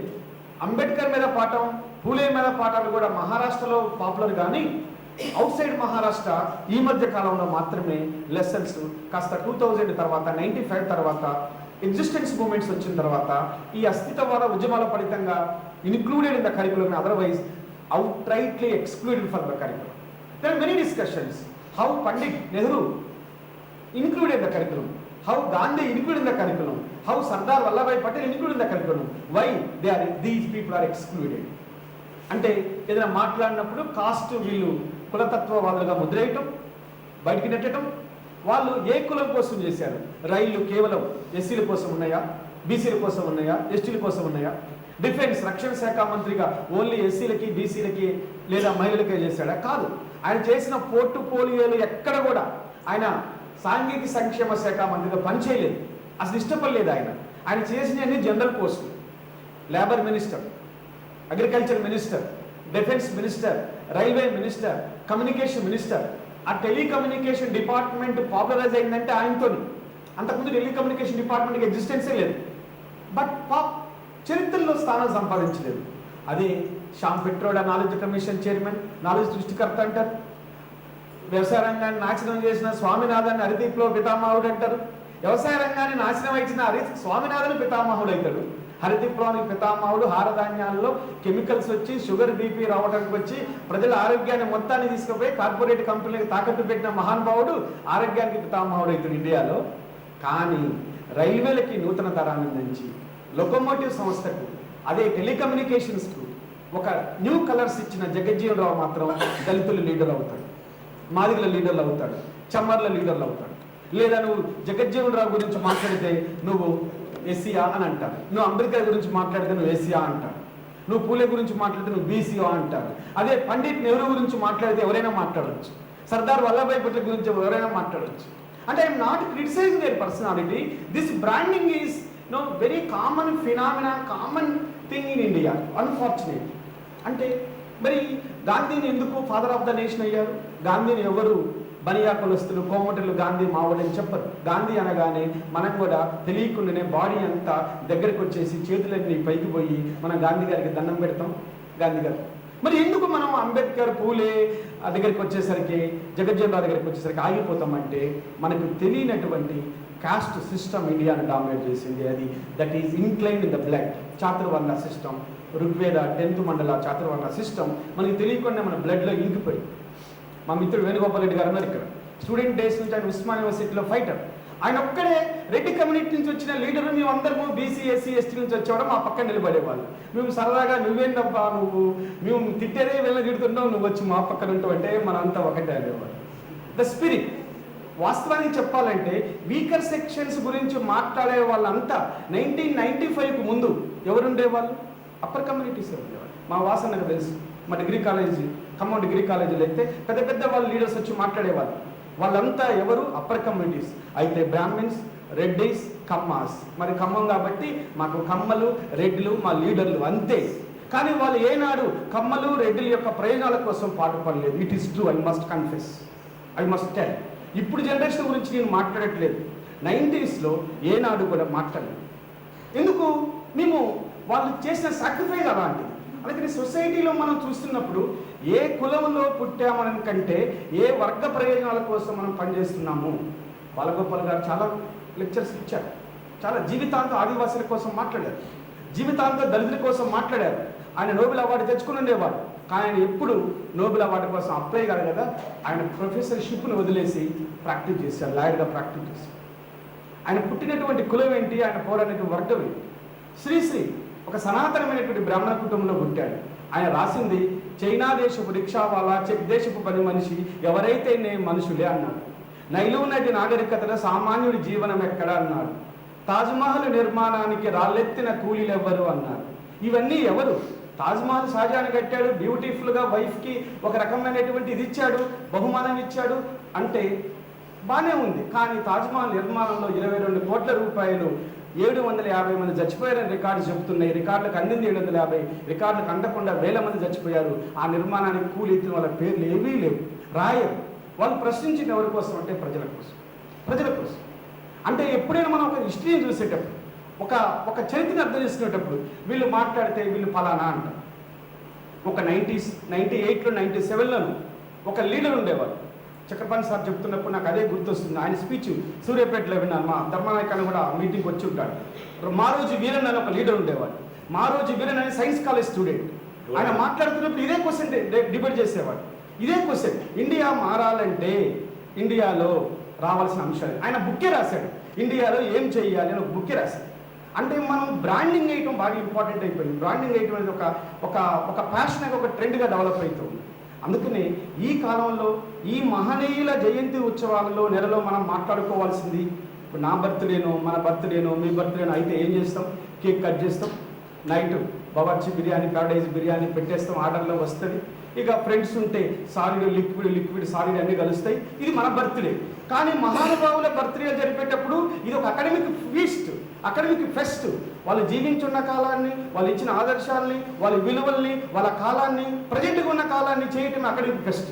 బర్త్డే సెలబ్రేషన్ ఇట్లే ఉండాలి. కానీ మన బర్త్డే సెలబ్రేషన్స్ ఎట్లుంటాయి? మాటలు తక్కువ, యాక్షన్ ఎక్కువ ఉంటుంది. మనం తక్కువ మాట్లాడతాం, ఎక్కువ యాక్షన్ ఉంటుంది. మాటలు మహా అంటే కేక్ కట్ చేసి 40 minutes మాటలు ఉంటే మిగతా 3 గంటలంతా మన ఎంజాయ్మెంట్ వేరుగా ఉంటుంది. కానీ అకాడమిక్గా జరిగే ఫెస్టులన్నీ ఎట్లా ఉండాలంటే ఈ విధంగా వాళ్ళు జీవించిన కాలంలో ఉన్న విలువలు, ఆదర్శాలు, ఏ సమాజం కోసం వాళ్ళు పనిచేశారు. ఆయన చనిపోయి 110, ఆయన పుట్టి 117 జయంతి, ఇది 117. ఆయన చనిపోయి 39 సంవత్సరాలు. మన కుటుంబ సభ్యులు చనిపోతే 5 ఏళ్లకో 10 ఏళ్లకో మర్చిపోతాం. మహా అంటే సంవత్సరికం ఒకటి చేస్తాం. ఆ రోజు 4 గేట్ల పోసి 30 ఫుల్ బాటిల్ పెడితే ఆ రోజు ఫుల్ పండగ అవుతుంది. 2వ సంవత్సరానికి 50 మందే పిలుస్తాం. 3వ సంవత్సరానికి ఇంట్లో ఫోటో పెట్టి గింతంత చికెన్ తీసుకొచ్చి 2 ముక్కలు అక్కడేసి మిగతాదంతా మనం తింటాం. కానీ చచ్చిపోయిన 39 ఏళ్ల తర్వాత 117 ఏళ్ల జన్మదినాన్ని మనం జరుపుతున్నామంటే వాళ్ళు ఆ కాలంలో ఇందాక సార్ చెప్పినట్టు ఏటుకు ఎదురెదారు కాబట్టి చెప్పుకుంటున్నాం. సమాజంలో ఒక ముద్ర వేశారు కాబట్టి చెప్పుకుంటున్నాం. కొంతమంది విమర్శించే వాళ్ళు బాబు జగజ్జీవన్ రావు అన్ని పనులు అనుభవించాడు, 50 ఏళ్ళు భారత పార్లమెంటు రాజకీయాల్లో ఉన్నాడు అంటే నువ్వు వేసుకున్న కోటునే చూస్తున్నావు కానీ ఆ కోటు వెనక ఉన్నటువంటి గులాబీ వెనక ఉన్న ముళ్ళును చూడట్లేదు. ఆయన పార్లమెంట్లో నిలబడటం కోసం ఎన్ని కష్టాలు ఎదుర్కొని ఉంటాడు, ఎంత అనుక్షణం ఫైట్ చేసి ఉంటాడు, పార్టీలో ఎంత పని చేస్తుంటాడు, పార్టీలో అంతర్గతంగా ఫైట్, బయట ఫైట్, ఐడియాలజికల్ ఫైట్, అనుక్షణం ఫైట్. అందుకనే పొలిటికల్ లీడర్స్ ఎప్పుడు కూడా పొలిటికల్ లీడర్స్ సమాజం గురించి ఆలోచించకుండా ఉంటే వాళ్ళు హ్యాపీగా ఉంటారు. కానీ సామాజిక సంస్కర్త పొలిటీషియన్గా పార్లమెంట్లో ఉండాలంటే చాలా కష్టమైన పని, చాలా కష్టం. ఒకలేకపోయాడు, తట్టుకోలేకపోయాడు అంబేద్కర్. నిద్రలేని రాత్రులతో సంఘర్షించాడు. నా వల్ల కాదు, ఇది నా జాతి ప్రజలే పైకి పోయిన తర్వాత నా జాతి ప్రజలే కాంట్రిబ్యూట్ చేయట్లేదు, ఈ భారత రాజ్యాంగం సరిగా అమలు కాకపోతే నేనే కాలబెట్టే వాళ్ళు నేనే ఫస్ట్ ఉంటాను అంబేద్కర్ ఆవేదనతో చెప్పాడు. ఉండలేక ఇమడలేక ఇండిపెండెంట్గా వచ్చి చివరికి ఎక్కడి నుంచి ప్రస్థానం ఎక్కడ ప్రారంభమైందో రోడ్డు మీద, అదే రోడ్డు మీద ప్రస్థానంతో ఆయన పెద్ద ఎత్తున మహల్ చెరువు పోరాటాన్ని తీసుకుపోయాడు. కానీ జగజ్జీవన్ రావు అట్లా కాదు, అన్ని ఒడిదొడుకులేదు. రెండు పార్శ్వాలు వేరు కాదు, ఈ రెండు ఒకటే క్లాత్లో ఉన్నటువంటి 2 డిఫరెంట్ అనమాట, 2 డిఫరెంట్ పీసెస్గా ఉన్నటువంటి ఒకే దాన్ని 2 కోణాలుగా చూడాలి. ఆనాడున్నటువంటి కులవివక్షత వ్యతిరేకంగా, ఆనాడున్నటువంటి ఈ హ్యూమిలియేషన్కి వ్యతిరేకంగా, కుండల సిస్టానికి వ్యతిరేకంగా, ఆనాడు మనుషులుగా గుర్తించని సొసైటీలో ఉన్నటువంటి విలువలకు వ్యతిరేకంగా నిలబడటం అంటే మామూలు విషయం కాదు, మామూలు విషయం కాదు. మన ఎవరైనా కాస్ట్ అడిగితేనే మనం తట్టుకోలేము, అడిగితేనే తట్టుకోలేము. కానీ ఆనాడు కాస్టే ప్రిడామినెంట్ ఫ్యాక్టర్ ఇండియన్ సొసైటీలో ఉన్నప్పుడు ఎంతమంది పార్లమెంట్ భవనం అంటే ఆనాడు ఉన్నత వర్గీయులు కూర్చునే భవనంగా, ఉన్నత వర్గాలు కూర్చునే భవనంగా. మరి శ్రీశ్రీ మాటలో చెప్పాలంటే మాత్రం పార్లమెంట్ అంటేనే విలాసాలకు పుట్టినిల్లు పెట్టినిల్లు శాసనసభలో అన్నాడు. ఆడ కూర్చొని ఛాయలు కాఫీ దాంట్లో తప్ప ఏమి ఉండదని శ్రీశ్రీ అన్నాడు. అట్లా ఉండే నానుడు ఉన్న కాలంలో ప్రజల యొక్క వాయిస్ని తీసుకుపోవడానికి జగజ్జీవన్ రావు నిత్యం పోరాటం చేశాడు. ఒక మేధో పోరాటం చేశాడు, పార్లమెంటరీ పోరాటం చేశాడు, ఎలక్షన్ పోరాటం, ఎలక్షన్స్ అయిపోయిన తర్వాత సోషల్ పోరాటం, 50 ఏళ్ల పాటు నిత్యం పోరాడుతూనే ఉన్నాడు.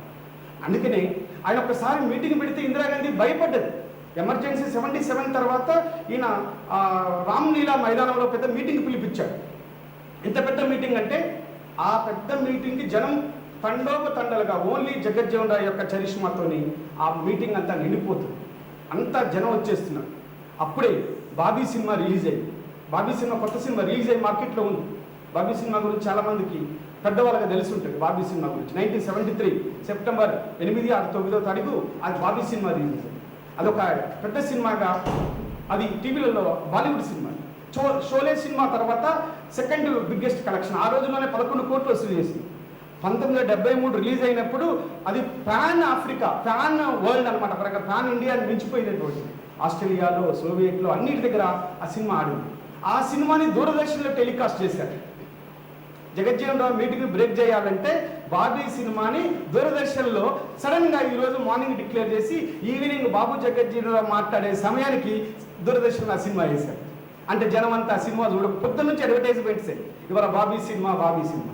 ఆయన బాబీ సినిమాకు లెక్క చేయకుండా బాబీ బీట్స్, బాబు బీట్స్ బాబీ అనే పేరు మీద తెల్లారి పొద్దున్నే పేపర్లో వచ్చింది, బాబూజీ బీట్స్ బాబీ. అంటే ఆ సినిమా ఆ రోజు ఒక క్రేజ్. ఆ సినిమా యొక్క కంటెంట్ కూడా రాజు కపూర్ డైరెక్టర్ అనుకుంటాను. Raju Kapoor Kapadia first time movie అది.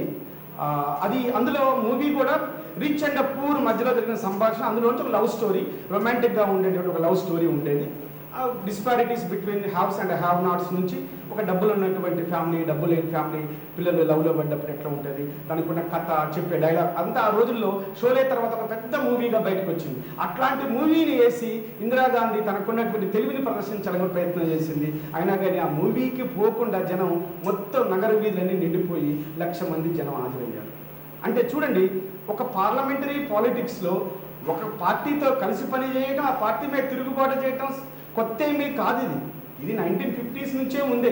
అందుకని ఇవాళ మన రాజకీయ పార్టీలో చూస్తున్నప్పుడు వాళ్ళిద్దరూ తండ్రి కొడుకులైనా, వాళ్ళిద్దరూ అత్త అల్లుడు మామ అయినా, వాళ్ళిద్దరూ అన్నదమ్ములైనా వాళ్ళు చివరిదాకా ఆ పార్టీలో ఉంటారనే ఉండాలనే రూల్ ఏమీ లేదు. ఇండియన్ పాలిటిక్స్ ఇది చాలా కామన్ కూడా. తిరుగుబాటు చేయటం, వెన్నుపోటు పొడవటం, వెనక నుంచి రావటం, ముందు నుంచి రావటం, మామకి వ్యతిరేకంగా అల్లుడు తీసుకుపోయి హోటల్లో పెట్టడం, లేకపోతే తండ్రిని దిండు పెట్టి చంపడం, ఇవన్నీ భారత రాజకీయాల్లో కొత్తవి కాదు. కానీ సిద్ధాంతాల కోసం నిలబడటం అనేది 50 ఏళ్ళు మనం జగజ్జీవన్ రావు చేయొచ్చు. 50 ఏళ్ళు, 50 ఇయర్స్. అందుకని ఇండియన్ పాలిటిక్స్ని, ఇండియన్ పార్లమెంటరీ విధానాన్ని, ఇండియన్ పోర్ట్ఫోలియోస్ గురించి మాట్లాడాలంటే ఖచ్చితంగా ఇద్దరు వ్యక్తుల గురించి మాట్లాడాలి. అందులో ఒక వ్యక్తి ఇండియన్ పార్లమెంటరీ సిస్టంలో ఉండాల్సిన ఒక వ్యక్తి, బాగా మాట్లాడే వ్యక్తి పండిట్ జవహర్లాల్ నెహ్రూ, రెండో వ్యక్తి బాబు జగజ్జీవన్ రావు. అంతే. ఇండియా గురించి మాట్లాడాలంటే అత్యున్నతమైన విలువలతో నివసించిన వారు. తర్వాత కాలంలో మనకి వాజ్పేయి గారు ఆ కోవలకు వచ్చారు. సర్దార్ వల్లభాయ్ పటేల్ వేరేకో యాంగిల్లో ఇంటిగ్రిటీ కోసం, ఇంటిగ్రేషన్ కోసం కృషి చేశారు. కానీ పార్లమెంటరీకి ఒక సింబాలిక్గా ఉండి ఎక్కువ కాలం భారత రాజకీయాల్లో, పార్లమెంటరీ రాజకీయాలు నడిపిన వ్యక్తి మనకి జగజ్జీవన్ రావు, బాబు జగజ్జీవన్ రావుగా మనకు చరిత్ర చూపిస్తూ ఉంది. ఇంత మంచి పర్సనాలిటీ గురించి ఏ బుక్లో రాయదు, ఏ 6th క్లాస్లో రాయదు, ఏ 10th క్లాస్లో రాయదు, ఏ డిగ్రీలో రాయదు. నాకు తెలిసి ఓపెన్ యూనివర్సిటీ పుస్తకాల్లో కూడా ఎక్కడ లేదు. మరి ఉందో అడిగితే తెలియదు. మరి అంబేద్కర్ ఓపెన్ యూనివర్సిటీ పుస్తకాలు ఉందో లేదో తెలియదు. ఎందుకంటే బుక్కులు రాసేది మనమైనా, రాయించేది ఐడియాలజీ, రాయించే వ్యక్తులు మాత్రం వేరే. మనమే చేతులేం మాని, కానీ ఆలోచనలని మనవి, కానీ మన ఆలోచనలు మనలో ఉంటాయి. కాబట్టి రాసే కాడికి వచ్చేసరికి మనం కూడా పారామీటర్స్లో వాళ్ళని ఫిట్ చేయడానికి ఇష్టపడము. ఏదో ఒక కారణం చూపించి మనం కూడా వాళ్ళ పారామీటర్స్ బయటకి తీసుకుపోతాం అనమాట. They were excluded from the curriculum అనమాట. ఇన్నేళ్ల పాటు మనం నేర్చుకోలేదు. వాస్తవానికి 1995 తర్వాత మాత్రమే జగజ్జీవన్ రావు గురించి ఇండియాలో ముఖ్యంగా సౌత్ ఇండియాలో పరిచయం అయింది. ఇంత గొప్ప parliamentarian, outstanding politician, to democratic spirit ఉండి భారత రాజకీయాల్ని ఒక మార్జినలైజ్ సెక్షన్, భారత రాజకీయాల్ని నెహ్రూ గారు నడిపారంటే అర్థం ఉంది, సర్దార్ వల్లభాయ్ పటేల్ నడిపారంటే అర్థం ఉంది, భారత రాజకీయాల్ని మదన్ మోహన్ మాల్వియా నడిపారంటే అర్థం ఉంది. వాళ్ళకు ఉన్నటువంటి సోషల్ బ్యాక్గ్రౌండ్ అడ్వాంటేజ్గా ఉంటుంది. కానీ భారత రాజకీయాల 50 ఏళ్ల పాటు మనుషులుగా కూడా గుర్తించని, గబ్బిలాల కంటే ఘోరమైనటువంటి జీవితాన్ని గడిపినటువంటి అన్టచబుల్ అమంగ్ అన్టచబుల్స్గా ఉన్న బాబు జగజ్జీవన్ రావు భారత రాజకీయాల 50 ఏళ్ల పాటు నడపగలిగాడు. సమర్థవంతంగా జనరల్ పోర్ట్ఫోలియోస్ని ఉన్నాడు. ఇప్పుడైతే మనకు రాష్ట్రంలో కానీ దేశంలో కానీ ఎస్సీ అంటే సాంఘిక సంక్షేమ శాఖ, బీసీ అంటే బీసీ సంక్షేమ శాఖ ఇస్తారన్నమాట. జనరల్ అన్నీ మైనింగ్, డిఫెన్స్, ఫైనాన్స్ ఇవన్నీ జనరల్ అనమాట. అందులోకి ఒకవేళ బీసీఓ, ఎస్సీఓ, ఎస్టీఓ ఆ శాఖ ఇచ్చారు అంటే, ఇచ్చిన సందర్భాలు చాలా ఉన్నాయి కూడా. ఇచ్చారు అంటే వాళ్ళు ఎక్స్ట్రాడినరీ అని, on and above all the things అని. అట్లాంటి ఆ కాలంలో స్టీరియో టైప్డ్ నోషన్స్ ఉన్న ఆ కాలంలో ఆయన చేసినవన్నీ జనరల్ పోర్ట్ఫోలియోస్. ఎంత ఎక్స్టెన్సివ్ నాలెడ్జ్ ఉంటే, ఎంత అవుట్స్టాండింగ్ పెర్ఫార్మెన్స్ ఉంటే, ఎంత ధైర్యం ఉంటే, ఎంత సాహసం ఉంటే, ఎంత ఇంటిగ్రిటీ ఉంటే అన్ని పోర్ట్ఫోలియో చేసి ఉండాలని మనం అర్థం చేసుకోవాలి. అందుకే ఆయన జన్మించిన 117 సంవత్సరాల తర్వాత, మరణించిన 39 సంవత్సరాల తర్వాత ఆయన గురించి మనం మాట్లాడుకుంటున్నామంటే ఆ కాలంలో గడిచిన శతాబ్దంలో ఆయన కాంట్రిబ్యూషన్ తప్పనిసరిగా ఒక అద్భుతమైన కాంట్రిబ్యూషన్ ఇండియన్ పార్లమెంటరీ పాలిటిక్స్లో ఇచ్చారు. భారత పార్లమెంటరీ రాజకీయాల్లో బాబు జగజ్జీవన్ రావు ఒక నిజమైనటువంటి నిలువెత్తు నిదర్శనం. భారతదేశం రాజకీయాల గురించి మాట్లాడాల్సి వచ్చినప్పుడు 2 ముఖ్యమైన రాజకీయాలుగా సాయుధ పోరాట రాజకీయాలు, పార్లమెంటరీ రాజకీయాలు మాట్లాడినప్పుడు సాయుధ పోరాట రాజకీయాల్లో మనం చారు మంజుందార్ని, తమిళ నాగిరెడ్డిని, దేవులపల్లి వెంకటేశ్వరరావుని మనం ఎట్లయితే మాట్లాడుతూ ఉంటామో, పుచ్చలపల్లి సుందరయ్య గారిని ఎట్లయితే మాట్లాడుతూ ఉంటామో, పార్లమెంటరీ రాజకీయాలకు వచ్చినప్పుడు బాబు జగజ్జీవన్ రావు, పండిట్ నెహ్రూ వీళ్ళందరూ ఈ కోలకు వస్తారు. అందులో కూడా ఆ కాలంలో నెగ్లెక్ట్ చేయబడినటువంటి, నిర్లక్ష్యం చేయబడినటువంటి, సమాజానికి అవతలను మనిషివి కాదు, చదవద్దు, చదివితే నాలుక వేయాలి, వినొద్దు, వింటే నీకు చెవుల్లో సీసం పోయాలి, నీ నేడే పాపం రాకూడదు అనేటువంటి కాలంలో చదువుకొని ఆ చదువుని ఆసరాగా తీసుకొని ఎడ్యుకేషన్ పైన పైకొచ్చి తన సమర్థతోనే అనేక రకమైన పదవులు నిర్వర్తించి ఒక ఐకానిక్ స్పిరిట్గా ఉన్నటువంటి బాబు జగజ్జీవన్ రావు ఖచ్చితంగా భారత రాజకీయాల్లో ఒక విలువైనటువంటి రత్నం. కాబట్టి అట్లా విలువైన రత్నానికి లేటుగానైనా మనం తెలుసుకుంటూ ఉన్నాం. భారత రాజకీయాల్లో ఈ యొక్క గొప్పతనాన్ని, విశిష్టతను మనం అర్థం చేసుకునేటప్పుడు ఇలాంటి గొప్ప వ్యక్తులు కూడా నెగ్లెక్టెడ్ సెక్షన్స్ నుంచి రావటం, ఆ నెగ్లెక్టెడ్ సెక్షన్స్ ద్వారా పైకి రావటం అనేది ఒక ముఖ్యమైనటువంటి విషయంగా మనం గుర్తుపెట్టుకోవాలి. ఇంతకుముందే వైస్ ఛాన్సలర్ గారు నాకు ఒక విషయం చెప్పారు. నేను కూడా ఆ విషయాన్ని చాలా సందర్భాల్లో అక్కడ ఇక్కడ చెప్తూ ఉంటుంటాను, స్టూడెంట్స్కి ఇచ్చే స్పీచ్ల్లో కూడా. జ్యోతి రెడ్డి అనేటటువంటి ఒక అమ్మాయి, మీ యూనివర్సిటీలో చదివినటువంటి అమ్మాయి, అంబేద్కర్ ఓపెన్ యూనివర్సిటీ చదివిన అమ్మాయి, అక్కడ 10th క్లాస్ చదువు మానేసి అంబేద్కర్ ఓపెన్ యూనివర్సిటీలో చదివి చిన్నతనంలోనే నిరాదరణకు గురయ్యి, బాల్యవివాహం చేసుకొని, పెద్ద ఎత్తున నెగ్లిజెన్స్కి గురయ్యి, కేవలం ఒక రోజు వరి పొలంలో పనిచేస్తున్నప్పుడు పైన పోతున్న హెలికాప్టర్ను చూసి విమానం ఎక్కాలనే ఆమె కోరిక ఆమెను హైదరాబాద్ నడిపించింది, ఓపెన్ యూనివర్సిటీలో చేర్పించింది, స్కూల్ టీచర్ను చేసింది, సమగ్ర శిక్ష అభియాన్లో టీచర్గా పనిచేసింది. తర్వాత అమీర్పేటలో చదువు నేర్చుకొని, అమీర్పేటలో కంప్యూటర్ నేర్చుకొని అమెరికాకు పోయింది. కూలీ పనులు, నాటు పనులు, వరికోత పనులు చేసిన జ్యోతి రెడ్డి అనే ఒక బాల కార్మికురాలు చిన్నతనంలో పెళ్లి చేసుకున్న ఆమె ఇవాళ అమెరికాలో ఉన్న కీప్ సాఫ్ట్వేర్ సొల్యూషన్కి 1500 కోట్ల టర్నోవర్తో వచ్చినటువంటి వరంగల్ అమ్మాయి, వరంగల్ ప్రాంతం చేసిన జ్యోతి రెడ్డి. ఇట్లాంటి స్టోరీస్ ఎన్నో వింటుంటాం మనం. ఒక ఇన్స్పైరింగ్ స్టోరీ, ఈ కాలం నాటి ఇన్స్పైరింగ్ స్టోరీ. భారత రాజకీయాల్లో జగజ్జీవన్ రావు ఆ కాలం నాటి, గడిచిన శతాబ్దంలో ఆ కాలం నాటి ఇన్స్పైరింగ్ స్టోరీ. అందుకని జగజ్జీవన్ రావు యొక్క స్ఫూర్తిని ముందుకు తీసుకుపోవడం కోసం సోషల్ ఎంపవర్మెంట్ ఫెస్ట్గా ముందుకు తీసుకొచ్చినటువంటి అంబేద్కర్ ఓపెన్ యూనివర్సిటీకి గౌరవ వైస్ ఛాన్సలర్ ప్రొఫెసర్ చక్రపాణి సార్కు, మేడం అకాడమిక్ డైరెక్టర్ మేడంకు, అందరికీ, యూనివర్సిటీ అధ్యాపక బృందానికి, నాన్ టీచింగ్ స్టాఫ్ అందరికీ నన్ను ఇక్కడికి పిలిచి మీలో ఒకరిగా నేను మీకేదో కొత్త విషయాలు చెప్తున్నాను అనేదా భావించకుండా, నాకు తెలిసిన విషయాల్ని మీకేమి తెలియదనుకొని చెప్తున్నాను. ఇవన్నీ మీకు తెలిసుంటాయి, కానీ పిలిచారు కాబట్టి, మాట్లాడాలి కాబట్టి నాకు తెలిసిన విషయాన్ని నా పద్ధతిలో మీ ముందు ఉంచడానికి ప్రయత్నం చేశాను. ఇది ఒక స్ఫూర్తి దినంగా, ఒక మంచి ఇన్స్పైరింగ్ దినంగా రావాలని, ఇట్లాంటి ఒక మంచి కార్యక్రమానికి నన్ను ఇన్వైట్ చేసినందుకు, భాగం చేసినందుకు అంబేద్కర్ ఓపెన్ యూనివర్సిటీకి మనస్ఫూర్తిగా ప్రజలు తెలియజేస్తూ ఉంటున్నాను. Thank you so much. Really it is a thought-provoking and inspiring lecture. మీరన్నట్లు వీటన్నిటినీ కూడా పుస్తకాల్లో చదివే ఉంటాము, తెలుసుకునే ఉంటాము. కానీ కొద్ది వ్యక్తుల ద్వారా విన్నప్పుడు ఇంకొంచెం ఇన్స్పిరేషన్గా ఉంటాయి సార్. ఖచ్చితంగా ఈనాటి మీ స్పీచ్ కూడా అట్లాంటిదే. నిజానికైతే సమాజంలో ఎవరినైతే అంటరానివానిగా చూసిందో, ఎవరైతే చరిత్ర మర్చిపోవాలనుకునిందో వాళ్ళే ఈరోజు ప్రతి ఒక్కరికి వాళ్ళే మూలమైపోతా ఉన్నారు.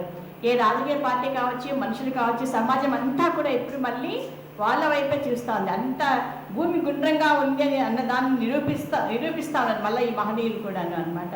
అట్లా ఉంది సార్. ఇప్పుడు ఎవరు తీసుకున్నా మళ్ళీ అంబేద్కర్ ఐడియాలజీ, జగజ్జీవన్ రామ్ ఐడియాలజీ కావచ్చు, ఫూలే ఐడియాలజీ కావచ్చు, ప్రతి ఒక్కరు కూడా ఇప్పుడు దాన్నే మాట్లాడుతూ ఉన్నారు. మీరు అన్నట్లు 100 సంవత్సరాల క్రితము వాళ్ళు ఏర్కొన్నటువంటి జీవితాన్ని, వాళ్ళు ఎంత విలువలతో రాజీ పడకుండా సమాజానికి కృషి చేశారో, వాళ్ళు ఎంత మనకి ఇప్పుడు ఆదర్శమో మనం అందరం కూడా నిజంగా గుర్తుంచుకోవాలి, ఆచరించాల్సిన అవసరం కూడా ఉంటుంది. ఈ సమాజమే కులం పునాదులు నిర్మించబడినప్పుడు కులం లేకుండా చేయాలా అన్నది బహుశా చాలా అత్యాశ అవుతుందేమో అనిపిస్తుంది సార్. కాకపోతే ఒక డౌట్ ఉంది, నాకు మీరే క్లియర్ చేయాలి. కులం బేస్డ్గా ఎట్లాగో వెనుకబడి ఉన్నారు తరగతులు దళితులు, కానీ దళితులలో ఐక్యమత్యం ఎందుకు కొరబడతా ఉంది? మేబీ నేను అనుకుంటాను ఎప్పుడు కూడాను దళితులలో లేనటువంటి ఐకమత్యం మూలంగానే ఇంకా వాళ్ళ సమాజంలో ఆదే స్థితిలో ఉన్నారేమో అనిపిస్తుంది. ఎందుకంటే చిన్న ఎగ్జాంపుల్, దళితుల్లో ఏ ఒక్కరు ముందు వచ్చినా కూడా ఇంకొక దళితులు దాన్ని ఓడ్చుకోలేకపోవడం కావచ్చు. నిజంగా అంటే చాలా ఉదాహరణలు మన కళ్ళ ముందు మనకు కనిపిస్తూ ఉంటాయి అన్నమాట. అదే మన సమాజం నుంచి ఒక వ్యక్తి ఉంటున్నారు, సమాజం సేవ చేస్తున్నారు అనేటటువంటి భావన చాలామంది దళితుల్లో నేను చూడడం లేదనిపిస్తుందండి. అదే మనం మిగతా కులాలను చూస్తే నేను రెడ్లు కావచ్చు, కమ్మాస్ కావచ్చు, నేను బ్రాహ్మణ్స్ కావచ్చు, వాళ్ళు ఆ వ్యక్తులు ఎవరైతే ఆ సమాజం నుంచి వచ్చి ఒక స్థాయికి చేరినప్పుడు వాళ్ళని గౌరవించడం కావచ్చు, వాళ్ళని ఆ విలువల్ని వాళ్ళు తీసుకోవడం కావచ్చు, అది జరుగుతుంది. మరి ఎందుకు దళితుల్లో అటువంటి భావన లేకపోయింది నాకు అర్థం కాదు. నిజానికి ఎప్పుడూ ఆలోచిస్తూ ఉంటాను. ఎవరైతే సమాజానికి మంచిగా చేయాలి అనుకుంటారో వాళ్ళకి తప్పకుండా ఏదో ఒక దురుద్దేశం అంటగట్టడము, దాన్ని ఇంకొకరికి అంటగట్టడము, ఆ స్థాయిలో వ్యక్తుల్ని గౌరవించలేకపోవడము అన్నది కూడా బహుశా దళితులు ఇంకా సమాజంలో మిగతా వాళ్ళతో పోటీ పడకపోవడానికి కారణమేమో అని నా వ్యక్తిగత అభిప్రాయం కూడా. బహుశా నిజం కూడా కాకపోవచ్చేమో, కానీ నా వ్యక్తిగత అభిప్రాయం ఇది. Anyway, thank you so much sir. చాలా మంచి స్పీచ్ మాకు ఇవ్వగలిగారు. నిజానికి ఈ వారం రోజులలో కూడాను ఈ స్పీచ్తో మొదలుపెట్టి ఏప్రిల్ 14వ తేదీన కత్తి పద్మరావు గారి స్పీచ్తో మా ఈ సామాజిక సాధికారిక వారోత్సవాలు ముగుస్తాయి. ఈ వారం రోజులు కూడా ఇంతే ఇన్స్పిరేషన్ని మళ్ళీ అందరం కూడా మరొక్కసారి ఆ మహనీయుల జీవితాలను తొంగి చూడటము, ఆ విలువలని అర్థం చేసుకోవడానికి పనికొస్తాయని మీ యొక్క స్పీచ్ ద్వారా మరొకసారి నిరూపితం అవుతుందని ఆశిస్తూ సెలవు తీసుకుంటా ఉన్నాను. Today's guest speaker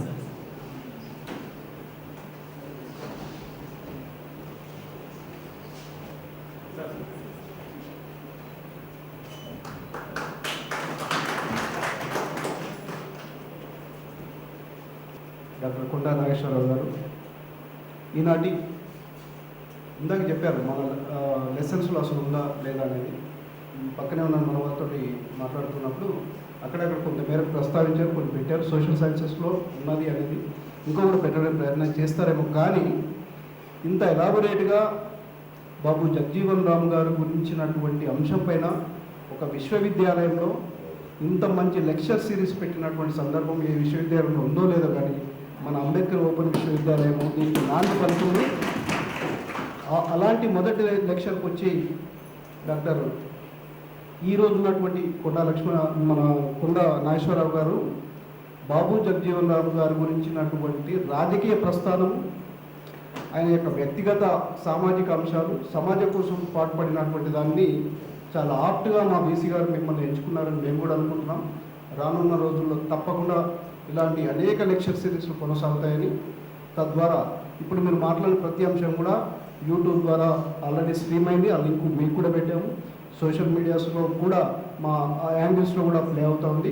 thank you very much sir. అదేవిధంగా ఈనాటి ఈ కార్యక్రమాన్ని ఇంత ఘనంగా నిర్వహించడానికి సహకరించినటువంటి బీసీ గారికి, అకాడమిక్ డైరెక్టర్ గారికి, రిజిస్ట్రార్ గారికి ప్రత్యేకంగా ధన్యవాదాలు తెలియజేస్తూ ఈ కార్యక్రమం నిర్వహణలో తోడ్పడినటువంటి ఈఎంఎంఆర్సీ సిబ్బందికి, గ్రాఫిక్ యూనిట్ వారికి, ఇంజనీరింగ్ బ్రాంచ్ వారికి, అదేవిధంగా ఇక్కడ వచ్చిన ప్రతి ఒక్కరికి పేరు పేరున ధన్యవాదాలు తెలియజేస్తూ కార్యక్రమం ముగిస్తున్నాం. Thank you.